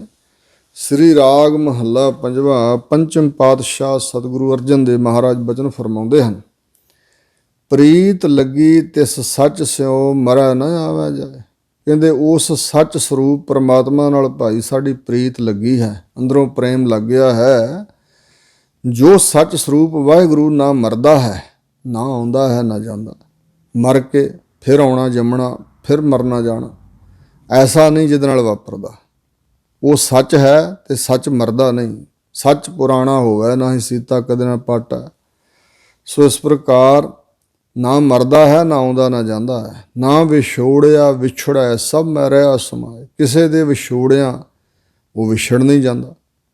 ਸਾਰਿਆਂ ਵਿੱਚ ਜਿਨ੍ਹਾਂ 'ਚ ਜੀਵਨ ਦੀ ਲੀਲਾ ਨਹੀਂ, ਜੀਵਨ ਦੀ ਰੌ ਆ, ਜਿਉਂਦੇ ਜਾਗਦੇ ਹਨ, ਜਿੱਥੋਂ ਤੱਕ ਕੁਦਰਤ ਹੈ ਸਾਰਿਆਂ ਵਿੱਚ ਪਰਮਾਤਮਾ ਸਮਾਇਆ ਹੋਇਆ। ਸਭ ਮੈਂ ਰਿਹਾ ਸਮਾਏ, ਦੀਨ ਦਰਦ ਦੁੱਖ ਭੰਜਨਾ ਸੇਵਕ ਕਹਿ ਸਤ ਭਾਏ। ਦੀਨ ਸ਼ਬਦ ਦੇ ਵੈਸੇ ਕਈ ਅਰਥ ਨੇ, ਜਿਵੇਂ ਦੀਨ ਦਾ ਅਰਥ ਪਰਲੋਕ, ਇੱਕ ਦੀਨ ਦਾ ਅਰਥ ਹੈ ਧਰਮ, ਇੱਕ ਦੀਨ ਦਾ ਅਰਥ ਹੈ ਗਰੀਬ ਆਜ਼ਜ਼ ਨਿਮਾਣਾ। ਇਹ ਅਰਥ ਹੈ ਜਿਹੜਾ ਦੀਨ ਬਣ ਜੇ, ਸ਼ਰਨ ਪੈ ਜੇ ਵਾਹਿਗੁਰੂ ਦੀ, ਇੱਛਾ ਪੈ ਸੰਯੁਕਤ ਹੋ ਕੇ ਵਾਹਿਗੁਰੂ ਦੀ ਸ਼ਰਨ ਪੈਣ ਵਾਲਾ ਦੀਨ ਹੁੰਦਾ। ਜੋ ਦੀਨ ਗਰੀਬ ਆਜਿਜ਼ ਨਿਮਾਣਾ ਹੈ, ਉਹਨਾਂ ਨਿਮਾਣਿਆਂ ਦੇ ਦਰਦਾਂ ਨੂੰ, ਜੰਮਣ ਮਰਨ ਦੀਆਂ ਦਰਦਾਂ ਪੀੜਾਂ ਨੂੰ ਔਰ ਵਿਛੋੜੇ ਦੇ ਦੁੱਖ ਨੂੰ ਭੰਨਣ ਵਾਲਾ ਵਾਹਿਗੁਰੂ। ਦੁੱਖ ਭੰਜਨ ਤੇਰਾ ਨਾਮ ਜੀ, ਦੁੱਖ ਭੰਜਨ ਤੇਰਾ ਨਾਮ। ਦੁੱਖ ਵਿਛੋੜਾ, ਇੱਕ ਦੁੱਖ ਭੂਖ, ਇੱਕ ਦੁੱਖ ਸਕਤਵਾਰ ਜਮਦੂਤ, ਇੱਕ ਦੁੱਖ ਰੋਗ ਲੱਗਿਆ ਤਨ ਤਾਏ। ਵੈਦ ਨਾ ਭੋਲੇ ਦਾਰੂ ਲਾਏ। ਇਸ ਤਰ੍ਹਾਂ ਦਾ ਵਾਹਿਗੁਰੂ ਦੀਨਾਂ ਦੇ ਦਰਦਾਂ ਤੇ ਦੁੱਖਾਂ ਨੂੰ ਭੰਨਣ ਵਾਲਾ। ਸੇਵਕ ਕਹਿ ਸਤ ਪਾਏ, ਸੇਵਕ ਦੇ ਸਤ ਭਾਏ ਸੱਚੇ ਪ੍ਰੇਮ ਕਰਕੇ। ਸੇਵਕ ਦੇ ਅੰਦਰ ਵਾਹਿਗੁਰੂ ਦਾ ਸਤ ਭਾਏ ਸੱਚਾ ਪ੍ਰੇਮ ਹੈ, ਤੇ ਇਸ ਕਰਕੇ ਉਹ ਵਾਹਿਗੁਰੂ ਉਹਦੇ ਦੀਨ ਦੇ ਦਰਦ ਦੁੱਖ ਭੰਨ ਦਿੰਦਾ ਹੈ।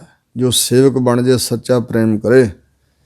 ਅਚਰਜ ਰੂਪ ਨਿਰੰਜਨੋਂ ਗੁਰ ਮੇ ਲਾਇਆ ਮਾਏ।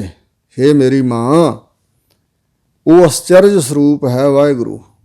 ਬਿਸਮਨ ਬਿਸਮ ਭਏ ਬਿਸਮਾਦ, ਕਹਿਣ ਨਾ ਜਾਈ ਅਚਰਜ ਬਿਸਮਾਦ।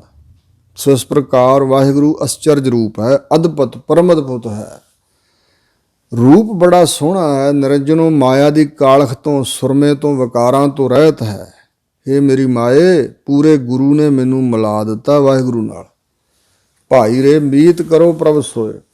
ਸਾਨੂੰ ਸਿੱਖਿਆ ਦਿੰਦੇ ਨੇ, ਹੇ ਭਰਾਵੋ, ਹੇ ਗੁਰਸਿੱਖ ਭਾਈਓ, ਹੇ ਸਾਰੀ ਸ੍ਰਿਸ਼ਟੀ ਦੇ ਜੀਵ ਰੂਪ ਭਾਈਓ, ਜੇ ਤੁਸੀਂ ਮਿੱਤਰ ਬਣਾਉਣਾ ਹੀ ਹੈ ਨਾ, ਵੀ ਪੱਕਾ ਮਿੱਤਰ ਕੋਈ ਚਾਹੀਦਾ ਜਿਹਦੇ 'ਤੇ ਵਿਸ਼ਵਾਸ ਕੀਤਾ ਜਾਏ, ਜੋ ਸਦਾ ਸਹਾਈ ਹੋਵੇ, ਸਾਥ ਦੇਵੇ ਸਦਾ, ਤਾਂ ਮੀਤ ਕਰੋ ਪ੍ਰਭ ਸੋਏ। ਉਸ ਪ੍ਰਭੂ ਨੂੰ ਹੀ ਆਪਣਾ ਮਿੱਤਰ ਬਣਾਓ। ਮਾਇਆ ਮੋਹ ਪ੍ਰੀਤ ਤ੍ਰਿਗ। ਮਾਇਆ ਜੋ ਹੈ ਦ੍ਰਿਸ਼ਮਾਨ ਪ੍ਰਪੰਚ, ਸਰੀਰ ਤੋਂ ਲੈ ਕੇ ਜਿੰਨਾ ਕੁਛ ਵੀ ਹੈ, ਸੂਰਜ ਚੰਦਰਮਾ ਤਾਰੇ ਵੀ, ਧਰਤੀ ਵੀ, ਬਿਰਛ ਬੂਟੇ ਵੀ, ਸਭ ਕੁਛ, ਸੰਬੰਧੀ ਵੀ, ਪੈਸਾ ਧੇਲਾ ਵੀ, ਇਹ ਸਾਰੀ ਮਾਇਆ ਹੈ। ਇਸ ਮਾਇਆ ਨਾਲ ਜਿਹੜਾ ਲਗਾਓ ਹੈ ਨਾ, ਮੋਹ, ਤੇ ਸੰਸਾਰ ਵਿੱਚ ਹੋਰ ਪ੍ਰੀਤਾਂ ਹਨ ਸੰਬੰਧੀਆਂ ਨਾਲ ਇੱਧਰ ਉੱਧਰ ਕਈ ਪਾਸੇ, ਇਹ ਸਭ ਤ੍ਰਿਗ ਹਨ। ਤ੍ਰਿਗ ਦਾ ਅਰਥ ਹੈ ਫਿਟਕਾਰਯੋਗ, ਲਾਹਣਤਯੋਗ। ਕਹਿੰਦੇ 100 ਵਾਰੀ ਫਿਟੇ ਮੂੰਹ ਕਹੀਏ ਤਾਂ ਇੱਕ ਲਾਹਣਤ ਬਣਦੀ ਹੈ, 100 ਵਾਰੀ ਲਾਹਣਤ ਕਹੀਏ ਤੇ ਇੱਕ ਤ੍ਰਿਗ। ਇੱਕ ਵਾਰੀ ਤ੍ਰਿਗ ਕਹਿ ਦਈਏ ਤੇ ਹਜ਼ਾਰਾਂ ਫਿਟਕਾਰਾਂ ਲਾਹਣਤਾਂ ਪੈ ਗਈਆਂ। ਮਹਾਰਾਜ ਕਹਿੰਦੇ ਤ੍ਰਿਗ ਹੈ, ਫਿਟਕਾਰਯੋਗ, ਨਿੰਦਣਯੋਗ ਹੈ ਸੰਸਾਰ ਦਾ, ਪਦਾਰਥਾਂ ਦਾ ਮੋਹ ਪ੍ਰੀਤ। ਜੇਤਾ ਮੋਹ ਪ੍ਰੀਤ ਸਵਾਦ, ਸਭਾ ਕਾਲਖ ਦਾਗਾ ਦੌਰ। ਸਾਰੇ ਕਾਲਖ ਰੂਪ ਹੀ ਨੇ। ਸੁਹੀ ਨਾ ਦੀਸੈ ਕੋਏ, ਜਿਨ੍ਹਾਂ ਦੇ ਅੰਦਰ ਮਾਇਆ ਦਾ ਮੋਹ ਹੈ, ਪ੍ਰੀਤ ਹੈ ਸੰਸਾਰ ਦੀ, ਉਹਨਾਂ ਚੋਂ ਕੋਈ ਵੀ ਸਾਨੂੰ ਸੁਹੀ ਨਹੀਂ ਜੇ ਦਿਸਦਾ, ਕੋਈ ਸੁਖੀ ਨਹੀਂ ਦਿਖਾਈ ਦਿੰਦਾ। ਡਿੱਠਾ ਸਭ ਸੰਸਾਰ ਸੁਖ ਨਾ ਨਾਮ ਬਿਨ। ਰਹਾਓ ਦਾਨਾ ਦਾਤਾ ਸੀਲਵੰਤ ਨਿਰਮਲ ਰੂਪ ਅਪਾਰ। ਪਰਮਾਤਮਾ ਦਾਨਾ ਦਾ ਅਰਥ ਹੈ ਜਾਣਕਾਰ। ਆਪੇ ਬੀਨਾ ਆਪੇ ਦਾਨਾ, ਫਾਰਸੀ ਭਾਸ਼ਾ ਦੇ ਸ਼ਬਦ ਹਨ। ਦਾਨਾ ਦਾ ਅਰਥ ਹੈ ਜਾਣਕਾਰ, ਸਭ ਕੁਝ ਜਾਣਨ ਵਾਲਾ, ਸਾਰੀ ਸ੍ਰਿਸ਼ਟੀ ਨੂੰ ਦਾਤਾਂ ਦੇਣ ਵਾਲਾ ਦਾਤਾ। ਤੇ ਸੀਲਵੰਤ ਸੰਜਮੀ ਸੁਭਾਅ ਦਾ ਪ੍ਰਮਾਤਮਾ, ਨਿਰਮਲ ਮੈਲ ਤੋਂ ਰਹਿਤ, ਰੂਪ ਸੋਹਣਾ ਬੜਾ ਅਪਾਰ ਬੇਅੰਤ ਹੈ ਵਾਹਿਗੁਰੂ। ਸਖਾ ਸਹਾਈ ਅਤ ਵੱਡਾ, ਸਾਰਿਆਂ ਦਾ ਸਖਾ ਮਿੱਤਰ ਬਣ ਕੇ ਸਹਾਈ ਹੋਣ ਵਾਲਾ, ਅਤਿਅੰਤ ਹੀ ਵੱਡਾ। ਜਿਵੇਂ ਕਿ ਜਿੱਥੇ ਹਰ ਆਰਾਧੀ ਹੈ ਤਿੱਥੇ ਹਰ ਮਿੱਤ ਸਹਾਈ। ਕੋਈ ਸਰੀਰ ਤੇ ਅੱਠੇ ਪੈਰ ਨਾਲ ਨਹੀਂ ਰਹਿ ਸਕਦਾ, ਪਰ ਵਾਹਿਗੁਰੂ ਜੀ ਸ਼ਬਦ ਰੂਪ ਹੋ ਕੇ, ਪ੍ਰਕਾਸ਼ ਰੂਪ ਹੋ ਕੇ ਹਮੇਸ਼ਾ ਸਾਡੇ ਨਾਲ। ਸਖਾ ਸਹਾਈ ਅਤ ਵੱਡਾ, ਅਤਿਅੰਤ ਹੀ ਵੱਡਾ ਹੈ ਪ੍ਰਮਾਤਮਾ। ਉੱਚਾ ਵੱਡਾ ਅਪਾਰ, ਵੱਡਾ ਸਹਾਈ, ਵੱਡਾ ਸਖਾ ਮਿੱਤਰ ਹੈ ਅਤਿਅੰਤ, ਤੇ ਉੱਚਿਆਂ ਤੋਂ ਉੱਚਾ ਵੱਡਾ ਅਪਾਰ ਬੇਅੰਤ ਹੈ ਵਾਹਿਗੁਰੂ। ਵੱਡਿਆਂ ਤੋਂ ਵੱਡਾ, ਬ੍ਰਹਮਾ ਜੀ ਵਰਗਿਆਂ ਤੋਂ ਵੱਡਾ। ਬਾਲਕ ਬਿਰਧ ਨਾ ਜਾਣੀਐ ਨੇਚਲ ਤਿਸ ਦਰਬਾਰ। ਨਾ ਵਾਹਿਗੁਰੂ ਦਾ ਸਰੂਪ ਬਾਲਕ ਸਮਝਣਾ ਚਾਹੀਦਾ, ਨਾ ਬਿਰਧ ਅਵਸਥਾ ਵਿੱਚ ਸਮਝਣਾ ਚਾਹੀਦਾ, ਕਿਉਂਕਿ ਨਾ ਇਹ ਬੁੱਢਾ ਨਾ ਇਹ ਬਾਲਾ, ਨਾ ਇਸ ਦੁੱਖ ਨਹੀਂ ਜਮ ਜਾਲਾ। ਇੱਕ ਰਸ ਹੈ। ਸਾਡੇ ਸਰੀਰ ਬਾਲਕ ਹੁੰਦੇ ਨੇ, ਫਿਰ ਜਵਾਨ, ਫਿਰ ਬਿਰਧ ਹੁੰਦੇ ਨੇ, ਪਰ ਵਾਹਿਗੁਰੂ ਦੇ ਉੱਤੇ ਕਾਲ ਦਾ, ਸਮੇਂ ਦਾ ਪ੍ਰਭਾਵ ਨਹੀਂ। ਨਾ ਉਸ ਨੂੰ ਬਾਲਕ ਤੇ ਨਾ ਬਿਰਧ ਜਾਣੀਦਾ ਹੈ। ਨੇਚਲ ਤਿਸ ਦਰਬਾਰ, ਤਿਸ ਪਰਮਾਤਮਾ ਦਾ ਜੋ ਦਰਬਾਰ ਹੈ ਉਹ ਨੇਚਲ ਅਚਲ ਹੈ, ਹਮੇਸ਼ਾ ਰਹਿਣ ਵਾਲਾ ਹੈ। ਜੋ ਮੰਗੀ ਹੈ ਸੋਈ ਪਾਈ ਹੈ, ਨਿਧਾਰਾ ਆਧਾਰ। ਵਾਹਿਗੁਰੂ ਨਿਧਾਰਾ ਨਿਆਸਰਿਆਂ ਦਾ ਆਸਰਾ ਰੂਪ ਹੈ, ਤੇ ਫਿਰ ਐਡਾ ਵੱਡਾ ਦਾਤਾ ਹੈ ਕਿ ਜੋ ਵੀ ਮੰਗੀਦਾ ਹੈ ਉਹੀ ਪ੍ਰਾਪਤ ਕਰ ਲਈਦਾ ਵਾਹਿਗੁਰੂ ਦੇ ਪਾਸੋਂ, ਕਿਉਂਕਿ ਖਜ਼ਾਨੇ ਭਰੇ ਹੋਏ ਨੇ। ਪ੍ਰਭ ਸਭਨਾ ਗੱਲਾਂ ਜੋਗਾ ਜੀ, ਕਿਸੇ ਗੱਲੋਂ ਊਣਾ ਨਹੀਂ, ਕੋਈ ਖਜ਼ਾਨੇ 'ਚ ਘਾਟ ਨਹੀਂ ਹੈ। ਸੋ ਜੋ ਕੁਛ ਵੀ ਮੰਗੀਏ ਪ੍ਰਾਪਤ ਕੀਤਾ ਜਾ ਸਕਦਾ ਵਾਹਿਗੁਰੂ ਦੇ ਪਾਸੋਂ। ਕੋਈ ਹੋਰ ਹੋਵੇ ਦਾਤਾ, ਭਾਈ ਗੁਰਦਾਸ ਨੇ ਕਿਹਾ ਦਾਤਾ ਉਹ ਨਾ ਮੰਗੀਏ ਫਿਰ ਮੰਗਣ ਜਾਈਏ। ਕਿੱਡਾ ਕੁ ਵੱਡਾ ਹੋਵੇਗਾ, ਜੇ ਕੁਛ ਮੰਗ ਲਿਆ, ਹੋਰ ਵੱਡੀ ਚੀਜ਼ ਦੀ ਲੋੜ ਪਈ, ਫਿਰ ਹੋਰ ਕਿਸੇ ਕੋਲ ਮੰਗਣ ਜਾਣਾ ਪਏਗਾ। ਪਰ ਵਾਹਿਗੁਰੂ ਜੀ ਐਡੇ ਵੱਡੇ ਦਾਤੇ ਨੇ, ਜੋ ਵੀ ਮੰਗੀਏ ਸੋਈ ਪ੍ਰਾਪਤ ਕਰ ਲਈਦਾ। ਬਲਕਿ ਅਣ ਮੰਗਿਆ ਦਾਨ ਦੇਵਣਾ, ਕਹੋ ਨਾਨਕ ਸੱਚ ਸੁਮਾਲ ਜੀਓ। ਮਾਰੇ ਕਹਿੰਦੇ ਉਹ ਸੱਚ ਸਰੂਪ ਪਰਮਾਤਮਾ ਨੂੰ ਸੰਭਾਲ ਚੇਤੇ ਕਰ, ਮੰਗਣ ਤੋਂ ਬਗੈਰ ਹੀ ਦਾਨ ਦੇਣ ਵਾਲਾ ਹੀ। ਜਿਸ ਪੇਖਤ ਕਿਲਵਿਖ ਰਹਿ, ਜਿਸ ਵਾਹਿਗੁਰੂ ਜੀ ਦਾ ਦਰਸ਼ਨ ਕਰਨ ਦੇ ਨਾਲ, ਹੁਣ ਪੇਖਤ ਵੇਖਣਾ ਅੱਖਾਂ ਨਾਲ ਹੁੰਦਾ। ਵਾਹਿਗੁਰੂ ਜੀ ਦੇ ਦਰਸ਼ਨਾਂ ਬਾਰੇ ਵੀ ਜ਼ਿਕਰ ਕੀਤਾ ਵਿਦਵਾਨਾਂ ਨੇ। ਇੱਕ ਤਾਂ ਹੈ ਸੁਪਨ ਦਰਸ਼ਨ, ਸੁਪਨੇ ਦੇ ਅੰਦਰ ਵਾਹਿਗੁਰੂ ਦੇ ਸਰੂਪ, ਸਰਗੁਣ ਸਰੂਪ ਸਤਿਗੁਰਾਂ ਦਾ ਦਰਸ਼ਨ ਹੋਣਾ। ਸੁਪਨ ਦਰਸ਼ਨ, ਸਰਵਣ ਦਰਸ਼ਨ, ਕੰਨਾਂ ਦੇ ਨਾਲ ਜੋ ਜਸ ਸੁਣਨਾ ਪ੍ਰੇਮ ਦੇ ਸਹਿਤ, ਇਹ ਵੀ ਦਰਸ਼ਨ ਹੀ ਹਨ। ਔਰ ਇਸੇ ਤਰ੍ਹਾਂ ਚਿੱਤਰ ਦਰਸ਼ਨ, ਜਿਵੇਂ ਤਸਵੀਰ ਵੇਖ ਲਈਦੀ ਹੈ ਵੀ ਫਲਾਣੇ ਸਿੰਘ ਦੀ, ਗੁਰੂ ਮਹਾਰਾਜ ਦੀ ਤਸਵੀਰ ਹੈ, ਬਾਬਾ ਬਿਧੀ ਚੰਦ ਦੀ ਤਸਵੀਰ ਹੈ, ਫਲਾਣੇ ਗੁਰਸਿੱਖ ਦੀ, ਇਹ ਵੀ ਇੱਕ ਦਰਸ਼ਨ ਹੈ ਵੇਖਣਾ। ਜਾਂ ਜਿਵੇਂ ਸਤਿਗੁਰੂ ਮਹਾਰਾਜ ਨੂੰ ਅਸੀਂ ਮੰਨਦੇ ਹਾਂ ਕਿ ਵਾਹਿਗੁਰੂ ਦਾ ਸਰਗੁਣ ਰੂਪ ਨੇ, ਇਹ ਦਰਸ਼ਨ ਇੱਕ ਪ੍ਰਤੱਖ ਦਰਸ਼ਨ ਹੈ, ਨੇਤਰਾਂ ਦੁਆਰਾ ਪ੍ਰਤੱਖ ਰੂਪ ਜੀ ਸਾਹਮਣੇ ਦਰਸ਼ਨ ਹੋਣਾ। ਤੇ ਇੱਕ ਵਿਰਾਗ ਤੇ ਵਿਵੇਕ ਰੂਪੀ ਜਿਹੜੇ ਨੇਤਰ ਨੇ, ਉਹਨਾਂ ਦੁਆਰਾ ਨਿਰਗੁਣ ਬ੍ਰਹਮ ਦਾ ਗਿਆਨ ਹੋਣਾ। ਇਹ ਹੈ ਉੱਪਰਲੀ ਅਵਸਥਾ, ਜਿਹਦਾ ਰੂਪ ਰੇਖ ਰੰਗ ਚਿੰਨ੍ਹ ਚੱਕਰ ਕੋਈ ਨਹੀਂ। ਉਸ ਵਾਹਿਗੁਰੂ ਦੇ ਨਾਲ ਅਭੇਦਤਾ ਪ੍ਰਾਪਤ ਹੋਣੀ, ਸਤ ਚੇਤਨ ਆਨੰਦ ਸਰੂਪ ਦੇ ਵਿੱਚ ਮਿਲ ਜਾਣਾ। ਸੋ ਇਸ ਪ੍ਰਕਾਰ ਨਾਮਦੇਵ ਹਰ ਜੀਉ ਬਸੈ ਸੰਗ ਵਾਲੀ ਅਵਸਥਾ, ਜਿਵੇਂ ਕਬੀਰ ਜੀ ਨੇ ਕਿਹਾ, ਸੁਣ ਸਖੀ ਪੀ ਮੈਂ ਜੀਓ ਬਸੈ, ਜੀ ਮੈਂ ਬਸੈ ਕੇ ਪੀਓ। ਜੀਓ ਪੀਓ ਬੂਝੋ ਨਹੀਂ, ਘਟ ਮੈਂ ਜੀਓ ਕੇ ਪੀਓ। ਕਬੀਰ ਜੀ ਕਹਿੰਦੇ ਹੈ, ਸਖੀ ਬ੍ਰਹਮ ਗਿਆਨੀਓ ਸੰਤੋ ਭਗਤੋ ਗੁਰਮੁਖੋ ਸੁਣੋ।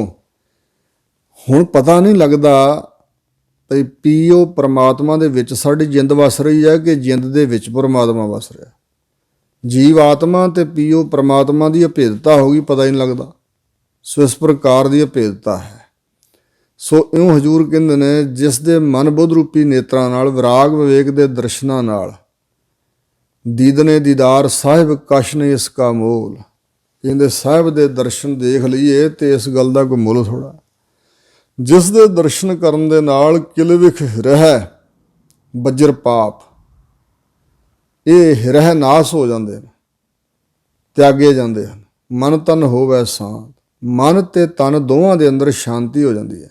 ਜਿਸ ਦਾ ਮਨ ਸ਼ਾਂਤ ਹੈ, ਉਹਦਾ ਸਰੀਰ ਵੀ ਕ੍ਰੋਧਾਤਰ ਹੋ ਕੇ ਭੁੜਕਦਾ ਨਹੀਂ ਹੈ, ਬਾਂਦਰ ਵਾਂਗੂ ਨਾਚ ਨਹੀਂ ਕਰਦਾ। ਮਨ ਦੀ ਸ਼ਾਂਤੀ ਹੀ ਨਹੀਂ ਰਹਿੰਦੀ ਤਾਂ ਤਨ ਵੀ ਸ਼ਾਂਤ ਨਹੀਂ ਰਹਿੰਦਾ। ਇੰਦਰੇ ਵੀ ਸ਼ਾਂਤ ਤੇ ਮਨ ਵੀ ਉਹਨਾਂ ਦਾ ਸ਼ਾਂਤ ਹੋ ਜਾਂਦਾ ਹੈ। ਇੱਕ ਮਨ ਏਕ ਧਿਆਈ ਹੈ। ਇੱਕ ਮਨ ਦਾ ਮਤਲਬ ਇੱਕ ਇਕਾਗਰਤਾ ਨਾਲ, ਮਨ ਦੀ ਇਕਾਗਰਤਾ ਨਾਲ ਮਨ ਹੀ ਵਿੱਚ ਇੱਕ ਪ੍ਰਮਾਤਮਾ ਨੂੰ ਜੇ ਸਿਮਰੀਏ ਆਰਾਧੀਏ, ਮਨ ਕੀ ਲਾਹੇ ਭ੍ਰਾਂਤ, ਮਨ ਦੇ ਅੰਦਰ ਜਿਹੜੀ ਭ੍ਰਾਂਤੀ ਹੈ, ਦੁਚਿੱਤਾਪਣ ਹੈ, ਇਹ ਲਾਹ ਦਈਏ। ਲਾਹ ਮੇਟ ਕੇ ਨਸੰਗ ਹੋ ਕੇ ਇੱਕ ਮਨ ਹੋ ਕੇ ਮਨ ਇਕਾਗਰ ਕਰਕੇ ਇੱਕੋ ਨੂੰ ਆਰਾਧਣਾ ਚਾਹੀਦਾ ਹੈ। ਗੁਣ ਨਿਧਾਨ ਨਵਤਨ ਸਦਾ ਪੂਰਨ ਜਾ ਕੀ ਦਾਤ। ਵਾਹਿਗੁਰੂ ਜੀ ਜੋ ਗੁਣਾਂ ਦੇ ਖਜ਼ਾਨੇ ਹਨ, ਨਵਤਨ ਸਦ ਨਵਤਨ ਬਾਲ ਸਖਾਈ, ਸਦਾ ਨਵੀਨ ਅਵਸਥਾ 'ਚ ਰਹਿਣ ਵਾਲੇ, ਸਦਾ ਇੱਕ ਰਸ ਰਹਿਣ ਵਾਲੇ, ਪੂਰਨ ਜਾ ਕੀ ਦਾਤ। ਜਿਸ ਵਾਹਿਗੁਰੂ ਦੀਆਂ ਦਾਤਾਂ ਪੂਰਨ ਮੁਕੰਮਲ ਹਨ, ਉਹਦੀ ਦਾਤ ਕੋਈ ਘਟ ਨਹੀਂ ਜਾਂਦੀ। ਜੇ ਉਹ ਵੰਡੇ ਕਿਸੇ ਨੂੰ ਤਾਂ ਉਹਦੀਆਂ ਦਾਤਾਂ ਪੂਰਨ ਹੀ ਹਨ। ਸਦਾ ਸਦਾ ਆਰਾਧੀ ਹੈ, ਦਿਨ ਵਿਸਰਹੁ ਨਹੀਂ ਰਾਤ। ਹਜ਼ੂਰ ਕਹਿੰਦੇ ਐਸੇ ਪਰਮਾਤਮਾ ਨੂੰ ਸਦਾ ਸਦੀਵੀ ਕਾਲ ਲਈ ਆਰਾਧਣਾ ਚਾਹੀਦਾ। ਨਾ ਦਿਨ ਵਿੱਚ ਵਾਹਿਗੁਰੂ ਨੂੰ ਵਿਸਾਰੋ ਤੇ ਨਾ ਰਾਤ ਨੂੰ। ਬੇਨਤੀ ਕਰੋ ਕਿ ਮਹਾਰਾਜ ਦਿਨੇ ਰਾਤ ਸਾਨੂੰ ਵਿਸਰੋ ਨਾ, ਤੁਸੀਂ ਭੁੱਲ ਨਾ ਜਾਓ, ਤੁਹਾਡੀ ਯਾਦ ਨਾ ਭੁੱਲ ਜਾਏ। ਜਿਨ ਕੋ ਪੂਰਬ ਲਿਖਿਆ ਤਿਨ ਕਾ ਸਖਾ ਗੋਵਿੰਦ। ਜਿਨ੍ਹਾਂ ਦੇ ਪੂਰਬਲੇ ਨਿਸ਼ਕਾਮ ਭਗਤੀ ਵਾਲੇ ਕਰਮਾਂ ਦੀ ਬਦੌਲਤ ਮਸਤਕ ਤੇ ਲੇਖ ਲਿਖਿਆ ਗਿਆ ਹੈ, ਪੂਰਬਲੇ ਕਰਮਾਂ ਦਾ, ਪੂਰਬਲੇ ਜਨਮਾਂ ਦਾ ਕਮਾਇਆ ਹੋਇਆ, ਉਹਨਾਂ ਦਾ ਸਖਾ ਮਿੱਤਰ ਹੈ ਗੋਵਿੰਦ ਪਰਮਾਤਮਾ। ਤਨ ਮਨ ਧਨ ਅਰਪੀ ਸਭੋ ਸਗਲ ਵਾਰੀਐ ਇਹ ਜਿੰਦ। ਜਿਸ ਬਾਰੇ ਜਿਸ ਦੀ ਮਹਾਨਤਾ ਦਾ ਪਤਾ ਲੱਗ ਗਿਆ, ਉਹਦੇ ਵਾਸਤੇ ਤਾਂ ਤਨ ਵੀ, ਮਨ ਵੀ, ਧਨ ਵੀ ਅਰਪ ਦਈਏ, ਸਭ ਕੁਝ ਹੀ ਵਾਰ ਦਈਏ। ਇਹ ਜਿੰਦ ਵੀ ਉਸ ਪਰਮਾਤਮਾ ਤੋਂ ਕੁਰਬਾਨ ਕਰ ਦਈਏ। ਦੇਖੈ ਸੁਣੈ ਹਦੂਰ ਸਦ ਘਟ ਘਟ ਬ੍ਰਹਮ ਰਵਿੰਦ। ਸਦ ਸੁਣਦਾ ਸਦ ਵੇਖਦਾ ਕਿਉਂ ਮੁਕਰ ਪਾਇਆ ਜਾਏ। ਜੋ ਦੇਖਦਾ ਹੈ ਸਾਡੇ ਕਰਮਾਂ ਨੂੰ ਹਮੇਸ਼ਾ ਸਦੀਵੀ ਅੱਠੇ ਪੈਰ, ਜੋ ਸੁਣਦਾ ਵੀ ਹੈ ਬਿਲਕੁਲ ਹਦੂਰ ਨੇੜੇ ਹੈ, ਤੇ ਸਦਾ ਵਾਸਤੇ ਘਟਾਂ ਘਟਾਂ ਵਿੱਚ ਉਹ ਬ੍ਰਹਮ ਰਵਿੰਦ ਰਮਿਆ ਹੋਇਆ ਹੈ, ਵਿਆਪਕ ਹੈ, ਸਮਾਇਆ ਹੋਇਆ ਹੈ। ਅਕਿਰਤ ਕਣਾਂ ਨੂੰ ਪਾਲਦਾ। ਸਤਿਗੁਰੂ ਸਾਡਾ ਵਿਸ਼ਵਾਸ ਬਣਾ ਰਹੇ ਨੇ ਕਿ ਉਹ ਬਹੁਤ ਦਿਆਲੂ ਕਿਰਪਾਲੂ ਤੇ ਬਹੁਤ ਨੇੜੇ ਹੈ, ਤੁਸੀਂ ਦੂਰ ਨਾ ਜਾਣੋ। ਅਕਿਰਤ ਕਣਾਂ ਨੂੰ ਪਾਲਦਾ। ਅਕਿਰਤ ਕਣ ਕੌਣ ਹੁੰਦਾ? ਕਿਸੇ ਦੇ ਕੀਤੇ ਉਪਕਾਰ ਨੂੰ ਜਿਹੜਾ ਭੁਲਾ ਦੇ, ਯਾਦ ਹੀ ਨਾ ਕਰੇ, ਮੰਨੇ ਹੀ ਨਾ ਕਿ ਉਹਨੇ ਮੇਰੇ ਤੇ ਉਪਕਾਰ ਕੀਤਾ।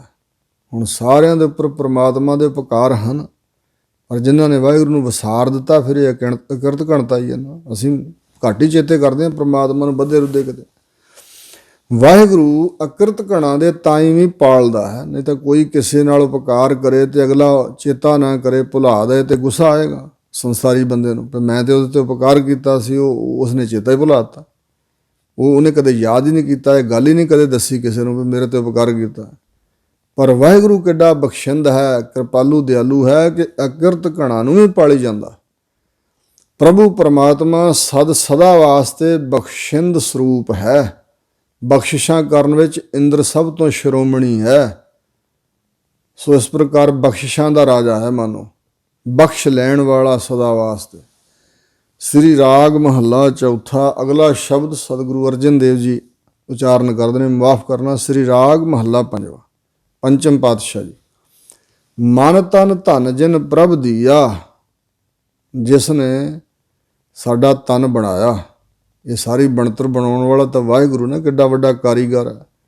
ਜਿਉ ਪਾਏ ਪਿੰਡ ਜਿਨ ਸਾਜਿਆ ਦਿੱਤਾ ਪਹਿਨਣ ਖਾਰ। ਜਿਉ ਪਿੰਡ ਦੇ ਸਾਜ ਸਵਾਰਿਆ।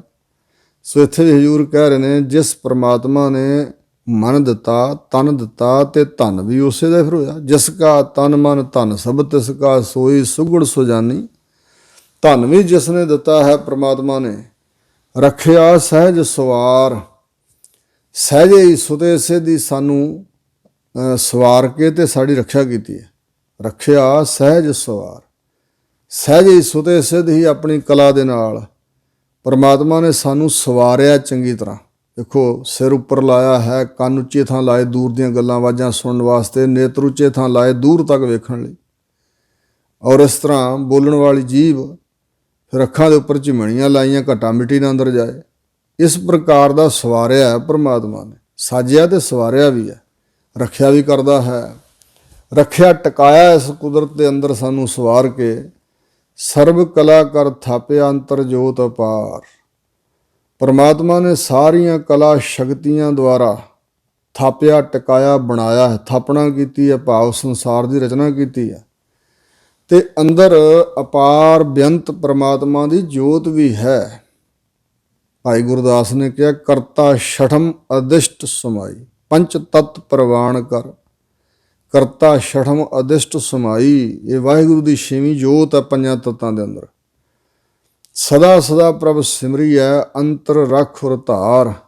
ਸਾਨੂੰ ਸਿੱਖਿਆ ਦੇ ਰਹੇ ਨੇ ਕਿ ਐਸੇ ਪ੍ਰਭੂ ਪਰਮਾਤਮਾ ਨੂੰ ਹਮੇਸ਼ਾ ਹਮੇਸ਼ਾ ਸਦੀਵੀ ਕਾਲ ਲਈ ਸਿਮਰਨਾ ਚਾਹੀਦਾ, ਚੇਤੇ ਕਰਨਾ ਚਾਹੀਦਾ, ਤੇ ਔਰ ਹਿਰਦੇ ਦੇ ਅੰਦਰ ਰੱਖੋ ਧਾਰਨ ਕਰਕੇ। ਹਿਰਦੇ ਦੇ ਅੰਦਰ ਧਾਰਨ ਕਰਕੇ ਰੱਖੋ ਸਾਡਾ ਇਹ ਉਪਦੇਸ਼ ਬਚਨ। ਵਾਹਿਗੁਰੂ ਦੇ ਨਾਮ ਨੂੰ ਹਿਰਦੇ 'ਚ ਧਾਰਨ ਕਰਕੇ ਰੱਖੋ ਤੇ ਸਦਾ ਸਦਾ ਯਾਦ ਕਰੋ ਵਾਹਿਗੁਰੂ ਜੀ ਨੂੰ। ਮੇਰੇ ਮਨ ਹਰ ਬਿਨ ਅਵਰ ਨਾ ਕੋਏ। ਇਹ ਮੇਰੇ ਮਨਾ, ਹਜ਼ੂਰ ਸਾਨੂੰ ਸਮਝਾ ਰਹੇ ਨੇ ਕਿ ਆਪਣੇ ਮਨ ਨੂੰ ਮੁਖਾਤਬ ਹੋ ਕੇ ਸਿੱਖਿਆ ਦਿਓ। ਹੇ ਮੇਰੇ ਮਨ, ਹਰੀ ਪਰਮਾਤਮਾ ਤੋਂ ਬਗੈਰ ਹੋਰ ਅਵਰ ਕੋਈ ਨਹੀਂ ਹੈ। ਅਵਰ ਮਨੇ ਹੋਰ ਕੋਈ ਨਹੀਂ ਹੈ। ਰੱਖਿਆ ਕਰਨ ਵਾਲਾ, ਬਖਸ਼ਿਸ਼ਾਂ ਕਰਨ ਵਾਲਾ, ਉਹਦੇ ਵਰਗਾ ਹੋਰ ਕੋਈ ਦੂਜਾ ਹੈ ਨਹੀਂ। ਪ੍ਰਭ ਸਰਣ ਆਈ ਸਦਾ ਰਹੋ। ਪ੍ਰਭੂ ਸਰਬ ਸ਼ਕਤੀਮਾਨ, ਰੱਖਿਅਕ ਸਰੂਪ, ਮਾਲਕ, ਐਸੇ ਵਾਹਿਗੁਰੂ ਦੀ ਸਦਾ ਹੀ ਸ਼ਰਨ ਵਿੱਚ ਆ ਕੇ ਰਹੋ। ਜੇ ਸ਼ਰਨ 'ਚ ਰਹੇਗਾ ਤਾਂ ਦੁੱਖ ਨਾ ਵਿਆਪੇ ਕੋਈ, ਤਾਂ ਕੋਈ ਦੁੱਖ ਨਹੀਂ ਵਿਆਪੇਗਾ, ਕੋਈ ਦੁੱਖ ਆਪਣਾ ਅਸਰ ਨਹੀਂ ਪਾਏਗਾ, ਕੋਈ ਦੁੱਖ ਤੈਨੂੰ ਆਪਣੇ 'ਚ ਫਸਾ ਨਹੀਂ ਸਕੇਗਾ, ਦੁੱਖਾਂ 'ਚ ਫਸੇਗਾ ਨਹੀਂ। ਜਿਵੇਂ ਸਧਨਾ ਜੀ ਨੇ ਬੇਨਤੀ ਕੀਤੀ ਹੈ, ਤਬ ਗੁਣ ਕਹਾਂ ਜਗਤ ਗੁਰਾ ਜਬ ਕਰਮ ਨਾ ਨਾਸੈ, ਸਿੰਘ ਸ਼ਰਨ ਕਤ ਜਾਈਐ ਜੋ ਜੰਬਕ ਗਰਾਸੈ। ਸ਼ੇਰ ਦੀ ਸ਼ਰਨ ਕਾਹਦੇ ਵਾਸਤੇ ਲੈਣੀ ਜੇ ਗਦੜਾਂ ਨੇ ਘੇਰੀ ਫਿਰਨਾ। ਜਿਹੜਾ ਸ਼ੇਰ ਵਾਹਿਗੁਰੂ ਦੀ ਸ਼ਰਨ ਲੈਂਦਾ ਹੈ ਉਹਨੂੰ ਵਕਾਰ ਕਰਮ ਗਿੱਦੜ ਘੇਰ ਨਹੀਂ ਸਕਦੇ ਹਨ, ਫਿਰ ਨਹੀਂ ਕੋਈ ਦੁੱਖ ਵਿਆਪਦਾ। ਰਹਾਓ ਰਤਨ ਪਦਾਰਥ ਮਾਣਕਾ ਸੋਇਨਾ ਰੂਪਾ ਖਾਕ। ਹਜ਼ੂਰ ਕਹਿੰਦੇ ਨੇ ਜਿਨ੍ਹਾਂ ਪਦਾਰਥਾਂ ਪਿੱਛੇ ਭੱਜਾ ਫਿਰਦਾ ਨਾ, ਪਾਗਲ ਹੋਇਆ ਫਿਰਦਾ, ਜਿਨ੍ਹਾਂ ਨੂੰ ਬੜੀ ਅਹਿਮੀਅਤ ਦਿੰਦਾ, ਬੜੇ ਬੜੇ ਵੱਡੇ ਰਤਨ, ਹੋਰ ਜਿੰਨੇ ਪਦਾਰਥ, ਮਾਣਕ ਮੋਤੀ ਆਦਿਕ, ਸੋਇਨਾ ਤੇ ਰੂਪਾ ਚਾਂਦੀ ਆਦਿਕ, ਇਹ ਸਾਰਾ ਕੁਝ ਖਾਕ ਹੀ ਤਾਂ ਹੈ। ਖਾਕ 'ਚੋਂ ਨਿਕਲਿਆ ਸਾਰਾ ਕੁਝ, ਖਾਕ 'ਚ ਹੀ ਮਿਲ ਜਾਏਗਾ। ਅੰਤ ਨੂੰ ਜਿਹੜੀ ਇਹਨਾਂ ਵਸਤੂਆਂ ਦੀ ਪਾਇਆ ਹੈ ਉਹ ਖਾਕ ਵਿੱਚ ਮਿਲਣਾ ਹੈ। ਇੰਝ ਸਮਝ ਲੈ ਕਿ ਖਾਕ ਹੀ ਆ। ਮਾਤ ਪਿਤਾ ਸੁਤ ਬੰਧ ਪਾ ਕੂੜੇ ਸਭੇ ਸਾਗ। ਤੇ ਦੂਜੀ ਹਨ ਤੁਰੀ ਫਿਰਦੀ ਮਾਇਆ। ਮਾਤਾ ਪਿਤਾ ਪੁੱਤਰ ਬੰਧ ਪਾ ਸੰਬੰਧੀ ਤੇ ਹੋਰ ਵੀ ਸਾਰੇ ਸਾਕ ਰਿਸ਼ਤੇਦਾਰ, ਹਰੇ ਕਹਿੰਦੇ ਕੂੜੇ ਸਭੇ, ਸਾਰੇ ਝੂਠੇ ਹਨ। ਝੂਠਾ ਜੋ ਨਾਸਵੰਤ ਆ। ਸਾਰੇ ਸਰੀਰ ਹੀ ਮਾਤਾ ਪਿਤਾ ਬਣੇ ਨੇ, ਧੀਆਂ ਪੁੱਤਰ ਬਣੇ ਨੇ, ਸੰਬੰਧੀ ਰਿਸ਼ਤੇਦਾਰ ਬਣੇ। ਮਹਾਰਾਜ ਕਹਿੰਦੇ ਕੂੜੇ ਝੂਠੇ ਤਾਂ ਹਨ, ਨਾਸਵੰਤ ਹਨ। ਜਿਨ ਕੀਤਾ ਤਿਸੈ ਨਾ ਜਾਣੀ। ਜਿਸ ਨੇ ਕੀਤਾ ਤੈਨੂੰ ਪੈਦਾ, ਜਿਹਨੇ ਕੀਤਾ ਸਾਰਾ ਸੰਸਾਰ ਬਣਾਇਆ, ਤਿਸ ਪਰਮਾਤਮਾ ਨੂੰ ਨਹੀਂ ਜਾਣਦਾ ਤੂੰ। ਮਨਮੁਖ ਪਸ ਨਾਪਾਕ। ਮਨਮੁਖ ਹੋ ਗਿਆ ਤੇ ਪਸ਼ੂ ਨਾਪਾਕ, ਕੇਵਲ ਪਸ਼ੂ ਹੀ ਨਹੀਂ, ਨਾਪਾਕ ਮੈਨੇ ਅਪਵਿੱਤਰ। ਅਪਵਿੱਤਰ ਪਸ਼ੂ ਵਰਗਾ ਬਣ ਗਿਆ ਮਨ ਦੇ ਪਿੱਛੇ ਲੱਗਣ ਵਾਲਾ, ਜਿਹੜਾ ਤਿਸ ਪਰਮਾਤਮਾ ਨੂੰ ਨਹੀਂ ਜਾਣਦਾ ਜਿਹਨੇ ਸਾਰੀ ਸ੍ਰਿਸ਼ਟੀ ਨੂੰ ਪੈਦਾ ਕੀਤਾ, ਜਿਹਨੇ ਸਭ ਕੁਝ ਬਣਾਇਆ ਹੈ। ਉਸ ਨੂੰ ਜੋ ਨਹੀਂ ਜੀਵ ਜਾਣਦਾ, ਉਹ ਮਨਮ ਦੇ ਪਿੱਛੇ ਲੱਗਣ ਵਾਲਾ ਮਨਮੁਖ ਹੈ ਤੇ ਪਸ਼ੂ ਵਰਗਾ ਹੈ ਤੇ ਨਾਪਾਕ, ਗੰਦਾ ਹੈ, ਅਪਵਿੱਤਰ ਹੈ, ਗਲੀਚ ਹੈ। ਅੰਤਰ ਬਾਹਰ ਰਵ ਰਹਿਆ ਤਿਸਨੂੰ ਜਾਣੈ ਦੂਰ। ਜੋ ਮਨਮੁਖ ਹੈ ਉਹਦੀ ਹਾਲਤ ਕੀ ਹੈ? ਜੋ ਪਰਮਾਤਮਾ ਅੰਤਰ ਬੱਸੇ ਬਾਹਰ ਪੀ ਉਹੀ। ਅੰਦਰ ਵੀ ਵਸਦਾ ਬਾਹਰ ਵੀ ਹੈ। ਸੋ ਅੰਤਰ ਸੋ ਬਾਹਰ ਅਨੰਤ, ਘਟ ਘਟ ਵਿਆਪ ਰਹਿਆ ਭਗਵੰਤ। ਐਸਾ ਜੋ ਵਾਹਿਗੁਰੂ ਅੰਦਰ ਬਾਹਰ ਰਵ ਰਹਿਆ, ਵਿਆਪਕ ਹੋ ਰਿਹਾ ਹੈ, ਵਸ ਰਿਹਾ ਹੈ, ਜੋ ਅੰਦਰ ਬਾਹਰ ਹੀ ਵਸ ਰਿਹਾ। ਤੇ ਜੀਵ ਕਿੱਡਾ ਅਗਿਆਨੀ ਬੇਸਮਝ ਹੈ, ਉਸ ਪਰਮਾਤਮਾ ਨੂੰ ਜਾਣਦਾ ਹੈ ਦੂਰ। ਹਜ਼ੂਰ ਨੇ ਕਿਹਾ ਤੂੰ ਭਰਪੂਰ ਜਾਣਿਆ ਮੈਂ ਦੂਰ, ਜੋ ਕਿਛ ਕਰੇ ਸੋ ਤੇਰਾ ਹਦੂਰ। ਉਸ ਨੂੰ ਦੂਰ ਜਾਣਦਾ।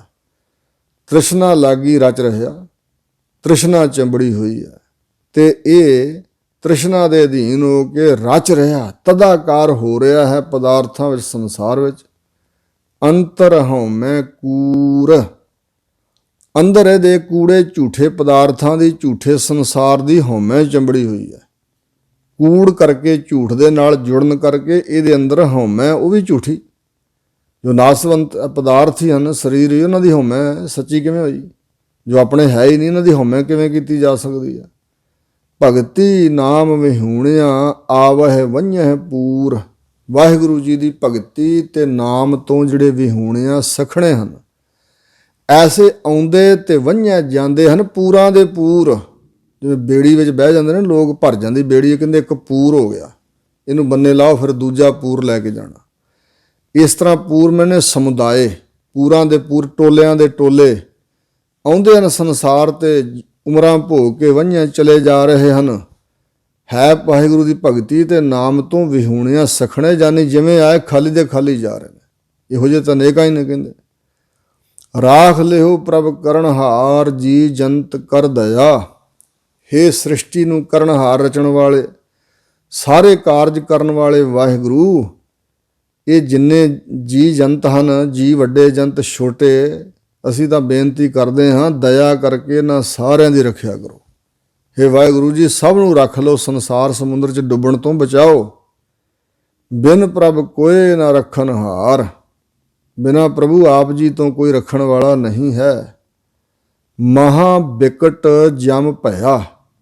ਜਿਹੜਾ ਜਮ ਹੈ ਨਾ, ਉਹ ਬੜਾ ਬਿਕਟ, ਬੜਾ ਡਰਾਉਣਾ ਹੈ, ਜਿਸ ਦੇ ਭੈ ਨੂੰ ਨਹੀਂ ਕੱਟਿਆ ਜਾ ਸਕਦਾ। ਉਹ ਬੜਾ ਡਰਾਉਣਾ ਬਣਿਆ ਹੋਇਆ ਜਮ, ਧਰਮਰਾਜ ਜਾਂ ਉਹਦੇ ਦੂਤ ਜਿਹੜੇ ਹਨ, ਉਹਦੇ ਤੋਂ ਕੋਈ ਆਪ ਜੀ ਤੋਂ ਬਗੈਰ ਹੋਰ ਬਚਾ ਨਹੀਂ ਸਕਦਾ। ਨਾਨਕ ਨਾਮ ਨਾ ਵੀਸਰਾਓ, ਕਰ ਆਪਣੀ ਹਰਮਇਆ।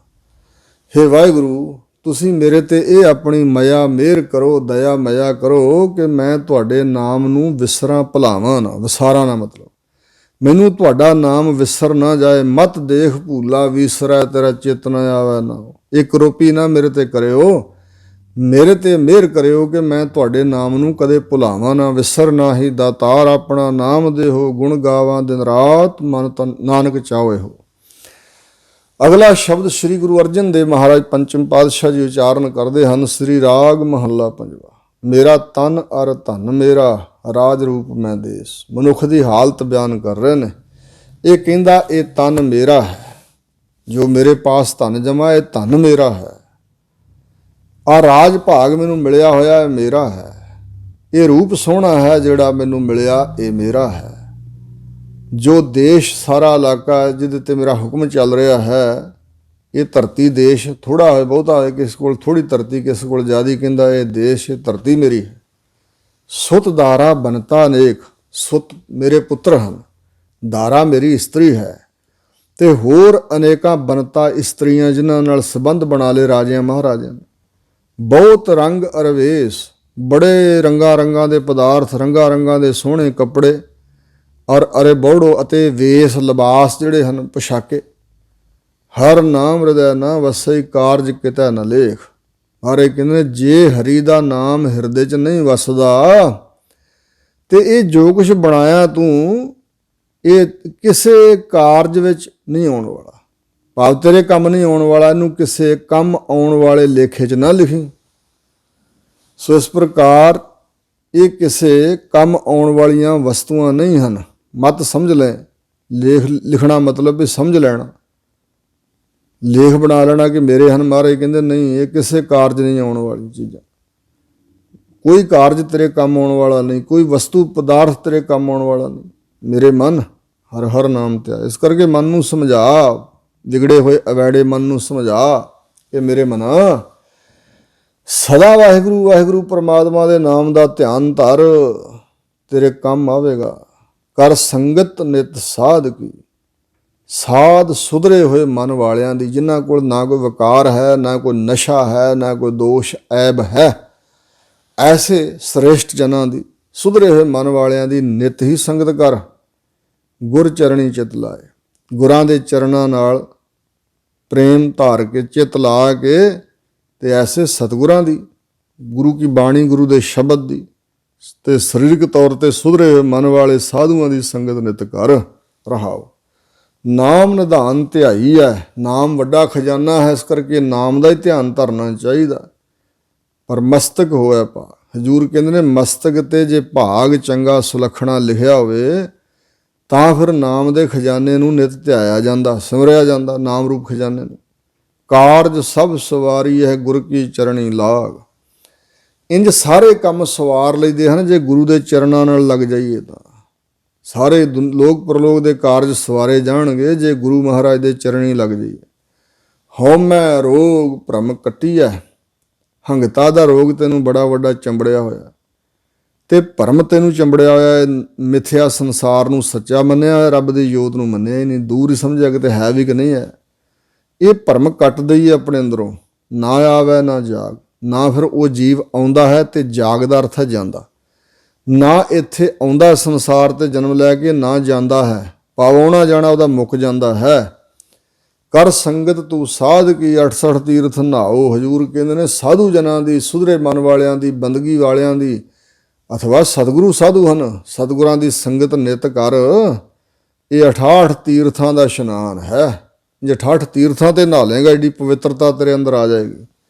ਜੀਉ ਪ੍ਰਾਣ ਮਨ ਤਨ ਹਰੇ, ਜਿੰਦ ਵੀ ਪ੍ਰਾਣ ਸਵਾਸ ਵੀ ਮਨ ਤੇ ਤਨ ਸਭ ਹਰੇ ਭਰੇ ਹੋ ਜਾਣਗੇ। ਸੱਚਾ ਇਹੋ ਸੁਭਾਅ, ਆਪਣੇ ਜੀਵਨ ਦਾ ਸੱਚਾ ਇਹ ਪ੍ਰਯੋਜਨ ਸਿੱਧ ਕਰ ਲਾ। ਇੱਥੇ ਮਿਲਹਿ ਵਡਾਈਆ ਦਰਗਹਿ ਪਾਵਹਿ ਥਾਉ। ਇੱਥੇ ਦੁਨੀਆ ਵਿੱਚ ਵੀ ਲੋਕ ਸਤਿਕਾਰ ਦੇਣਗੇ, ਇੱਥੇ ਵੀ ਵਡਿਆਈਆਂ ਮਿਲ ਜਾਣਗੀਆਂ, ਦਰਗਾਹ ਵਿੱਚ ਵੀ ਥਾਂ ਪ੍ਰਾਪਤ ਕਰੇਗਾ। ਇੱਕ ਭਜਨ ਯਾਦ ਆਇਆ, ਸਾਡੇ ਪੰਥ ਵਿੱਚ ਇੱਕ ਮਹਾਨ ਹਸਤੀ ਮਹਾਂਪੁਰਸ਼ ਹੋਏ ਨੇ, ਬਾਬਾ ਕਰਮ ਸਿੰਘ ਹੋਤੀ ਮਰਦਾਨ ਵਾਲੇ, ਤੇ ਇੱਕ ਅਬਦੁਲ ਗਫਾਰ ਨਾਂ ਦਾ ਪਠਾਨ ਮੁਸਲਮਾਨ। ਉਦੋਂ ਹਿੰਦੁਸਤਾਨ ਤੇ ਪਾਕਿਸਤਾਨ ਦੀ ਵੰਡ ਨਹੀਂ ਸੀ ਹੋਈ, ਤੇ ਉਧਰ ਪੋਠੋਹਾਰ ਦੇ ਇਲਾਕੇ 'ਚ ਮਹਾਂਪੁਰਸ਼ ਰਹਿੰਦੇ ਸੀ। ਤੇ ਉਹ ਹੋਤੀ ਮਰਦਾਨ ਵਾਲੇ ਮਹਾਂਪੁਰਸ਼ਾਂ ਦੇ ਕੋਲ ਅਬਦੁਲ ਗਫਾਰ ਉਹਦਾ ਨਾਂ ਸੀ, ਉਹ ਚੱਲ ਕੇ ਆਇਆ। ਅਸਲ ਗੱਲ ਇਹ ਸੀ ਕਿ ਉਹ ਆਪਣੇ ਪਿੰਡ ਦੀ ਪਠਾਣਾ ਦੀ ਇੱਕ ਨੌਜਵਾਨ ਲੜਕੀ ਦੇ ਸਰੂਪ ਨੂੰ ਵੇਖ ਕੇ ਮੋਹਿਤ ਹੋ ਗਿਆ। ਇੱਛਾ ਰੱਖਦਾ ਸੀ ਕਿ ਉਸ ਲੜਕੀ ਨਾਲ ਮੇਰਾ ਵਿਆਹ ਹੋਏ। ਪਹਿਲਾਂ ਵੀ ਵਿਆਹ ਹੋਇਆ ਸੀ, ਪਰ ਉਸ ਲੜਕੀ ਨੂੰ ਵਿਆਹਣਾ ਚਾਹੁੰਦਾ ਸੀ। ਇਹ ਮੈਲੀ ਇੱਛਾ ਉਹਦੇ ਮਨ 'ਚ ਪੈਦਾ ਹੋਈ। ਕਈਆਂ ਫਕੀਰਾਂ ਕੋਲੋਂ ਉਹਨੇ ਧਾਗੇ ਤਵੀਤ ਕਰਾਏ, ਮੰਤਰ ਜੰਤਰ ਕਰਵਾਏ, ਬਾਹਾਂ ਨਾਲ ਬੰਨ ਵੇਖੇ, ਪਰ ਉਹਦੀ ਇੱਛਾ ਨਾ ਪੂਰੀ ਹੋਈ। ਉਹ ਜਿਹੜੇ ਪਠਾਨ ਸਨ, ਕੁੜੀ ਦੇ ਮਾਪੇ, ਉਹ ਵੀ ਅਮੀਰ ਸਨ ਤੇ ਹੈ ਉਹ ਵੀ ਪਠਾਨ ਸਨ। ਹੁਣ ਉਹਨਾਂ ਨੂੰ ਕਹਿ ਨਹੀਂ ਸੀ ਸਕਦਾ ਵੀ ਤੁਸੀਂ ਮੇਰੇ ਨਾਲ ਇਹ ਕੁੜੀ ਵਿਆਹ ਦਿਓ, ਪਰ ਇੱਛਾ ਰੱਖਦਾ ਸੀ। ਆਖਰ ਇਹ ਕਹਿਣ ਲੱਗਾ ਵੀ ਉਹ ਸੰਤ ਬੜੇ ਕਰਨੀ ਵਾਲੇ ਨੇ ਤੇ ਉਹਨਾਂ ਕੋਲ ਜਾਣਾ। ਇਹ ਜਦੋਂ ਆਇਆ, ਘੋੜੇ ਤੇ ਸਵਾਰ ਹੋ ਗਏ ਤੇ ਘੋੜਾ ਬੰਨ੍ਹ ਕੇ ਜਦੋਂ ਸੰਤਾਂ ਵੱਲ ਨੂੰ ਤੁਰਿਆ, ਖਲੋ ਗਿਆ। ਪਹਿਲਾਂ ਮਹਾਂਪੁਰਸ਼ਾਂ ਨੇ ਲਾਗੋਂ ਸੇਵਾਦਾਰ ਸਾਰੇ ਪਾਸੇ ਕਰਤੇ, ਕਿਉਂਕਿ ਹੋਰਨਾਂ ਦੇ ਸਾਹਮਣੇ ਇਹਨੇ ਗੱਲ ਨਹੀਂ ਸੀ ਕਰਨੀ। ਇਹਦੀ ਇੱਛਾ ਸੀ ਵੀ ਇਕੱਲਿਆਂ ਮੈਂ ਗੱਲ ਕਰਨੀ। ਮਹਾਂਪੁਰਸ਼ ਅੰਤਰਜਾਮੀ ਸੀ, ਉਹਨਾਂ ਪਰੇ ਕਰਤਾ ਸਭ ਨੂੰ, ਆਵਾਜ਼ ਦਿੱਤੀ, ਹੱਥ ਹਿਲਾਇਆ, ਆ ਜਾ। ਆ ਗਿਆ। ਕਹਿਣ ਲੱਗੇ ਦੱਸ ਭਾਈ ਕਿੱਧਰ ਆਇਆ? ਕਹਿਣ ਲੱਗਾ ਵੀ ਆਹ ਇੱਛਾ। ਮਹਾਂਪੁਰਸ਼ ਕਹਿਣ ਲੱਗੇ ਕੁਝ ਸਮਾਂ ਰੁਕ ਕੇ, ਭਈ ਇਹ ਇੱਛਾ ਹੈ? ਕਹਿਣ ਲੱਗਾ ਹਾਂ। ਕਹਿੰਦੇ ਫਿਰ ਸਾਡਾ ਆਖਾ ਮੰਨ ਕੇ ਕੰਮ ਕਰ, ਮਸੀਤ ਦੀ ਨੁਕਰੇ ਬਹਿ ਕੇ ਤੇ ਭਾਵੇਂ ਅੱਲਾ ਅੱਲਾ ਵੀ ਕਰੀ ਜਾਈ, ਪਰ ਅਸੀਂ ਤੈਨੂੰ ਦੱਸਦੇ ਹਾਂ ਗੁਰੂ ਨਾਨਕ ਸਾਹਿਬ ਦਾ ਕਲਾਮ ਇੱਕ ਓੰਕਾਰ ਤੋਂ ਨਾਨਕ ਹੋਸੀ ਵੀ ਸੱਚ ਤੱਕ। ਇਸ ਮੰਤਰ ਦਾ ਤੂੰ ਜਾਪ ਕਰਨਾ 40 ਦਿਨ 8 ਘੰਟੇ ਰੋਜ਼। ਜਦੋਂ ਤੈਨੂੰ ਪਿਸ਼ਾਬ ਵਗੈਰਾ ਦੀ ਹਾਜਤ ਹੋਏ ਤਾਂ ਉੱਠ ਕੇ ਜਾ ਸਕਦਾ, ਕਿਰਿਆ ਕਰਕੇ 5 ਇਸ਼ਨਾਨਾਂ ਕਰਕੇ ਫਿਰ ਆ ਕੇ ਬਹਿ ਜਾ ਕਰੇ, ਅੱਖਾਂ ਬੰਦ ਕਰਕੇ, ਹੋਰਨਾਂ ਵੱਲ ਨਹੀਂ ਵੇਖਣਾ ਇੱਧਰ ਉੱਧਰ। ਤੇ ਇਹ ਤੂੰ ਜਾਪ ਕਰਨਾ। ਤੇ ਜੇ ਕੋਈ ਪੁੱਛੇ ਵੀ ਕੀ ਕਰਦਾ, ਕਹੇ ਅੱਲਾ ਦਾ ਨਾਮ ਜਪਦਾ ਹਾਂ, ਤਾਂ ਇੰਜ ਵੇਖੀ ਫਿਰ ਕੀ ਵਾਪਰਦਾ। ਤੇਰੀ ਇੱਛਾ ਨਹੀਂ ਨਾ ਪੂਰੀ ਹੋਈ ਤੇ ਵੇਖੀ ਕੀ ਵਾਪਰਦਾ। ਇਹ ਨਹੀਂ ਸੀ ਕਿਹਾ ਸੀ ਕਿ ਤੇਰੀ ਇੱਛਾ ਪੂਰੀ ਹੋ ਜਾਏਗੀ। ਦਿਨ ਜਦੋਂ 11 ਹੋਏ ਤੇ ਉਹ ਜਿਹੜੇ ਮੁਸਲਮਾਨ ਨਮਾਜ਼ ਅਦਾ ਕਰਨ ਆਉਂਦੇ ਸੀ, ਉਹਨਾਂ ਵੇਖਿਆ ਵੀ 8-8 10-10 ਘੰਟੇ ਮਸਜਿਦ ਦੀ ਨੁਕਰੇ ਬੈਠਾ ਰਹਿੰਦਾ। ਜੇ ਕੋਈ ਪੁੱਛਿਆ ਤਾਂ ਕਹਿੰਦੇ ਅੱਲਾ ਦਾ ਨਾਮ ਜਪਦਾ ਹਾਂ, ਇਹ ਤਾਂ ਭਗਤ ਬਣ ਗਿਆ। ਤਾਂ ਲੋਕ ਫੁੱਲਾਂ ਦੇ ਸਿਰੇ ਗੁੰਦ ਕੇ ਲਿਆਉਣ ਲੱਗੇ, ਉਹਦੇ ਗਲ 'ਚ ਪਾਉਣ ਲੱਗੇ, ਇਹ ਤਾਂ ਰੱਬ ਦਾ ਭਗਤ ਬਣ ਗਿਆ। ਇੱਛਾ ਮੈਲੀ ਸੀ, ਉਹਨੂੰ ਪੂਰੀ ਕਰਨ ਵਾਸਤੇ ਉਹ ਜਪਦਾ ਸੀ। ਪਰ ਇੱਕ ਤਾਂ ਇਹ ਸਤਿਕਾਰ ਮਿਲਿਆ ਤੇ ਦੂਸਰਾ ਨਾਮ ਨੇ ਮਨ ਦੀ ਮੈਲ ਧੋ ਦਿੱਤੀ। ਤੇ ਫਿਰ ਉਸਨੇ ਨਾਮ ਨੂੰ ਛੱਡਿਆ ਨਹੀਂ ਤੇ ਉਸ ਲੜਕੀ ਨੂੰ ਆਪਣੀ ਧੀ ਬਣਾ ਕੇ ਆਪਣੇ ਘਰੋਂ ਖਰਚ ਕਰਕੇ ਵਿਆਹ ਕੀਤਾ। ਯਾਨੀ ਉਹਦੇ ਵਾਸਤੇ ਯੋਗ ਵਰ ਲੱਭਿਆ ਮਾਪਿਆਂ ਨੇ। ਤੇ ਕਹਿਣ ਲੱਗਾ ਇਹਦੇ ਵਿਆਹ ਦੇ ਖਰਚਾ ਮੈਂ ਕਰਨਾ। ਆਪਣੇ ਘਰੋਂ ਖਰਚਾ ਲਾ ਕੇ ਉਸ ਲੜਕੀ ਨੂੰ ਵਿਆਹ, ਧੀ ਬਣਾ ਲਈ। ਇੱਥੇ ਪਹਿਲਾਂ ਆਪ ਵਿਆਹ ਕਰਾਉਣਾ ਚਾਹੁੰਦਾ ਸੀ।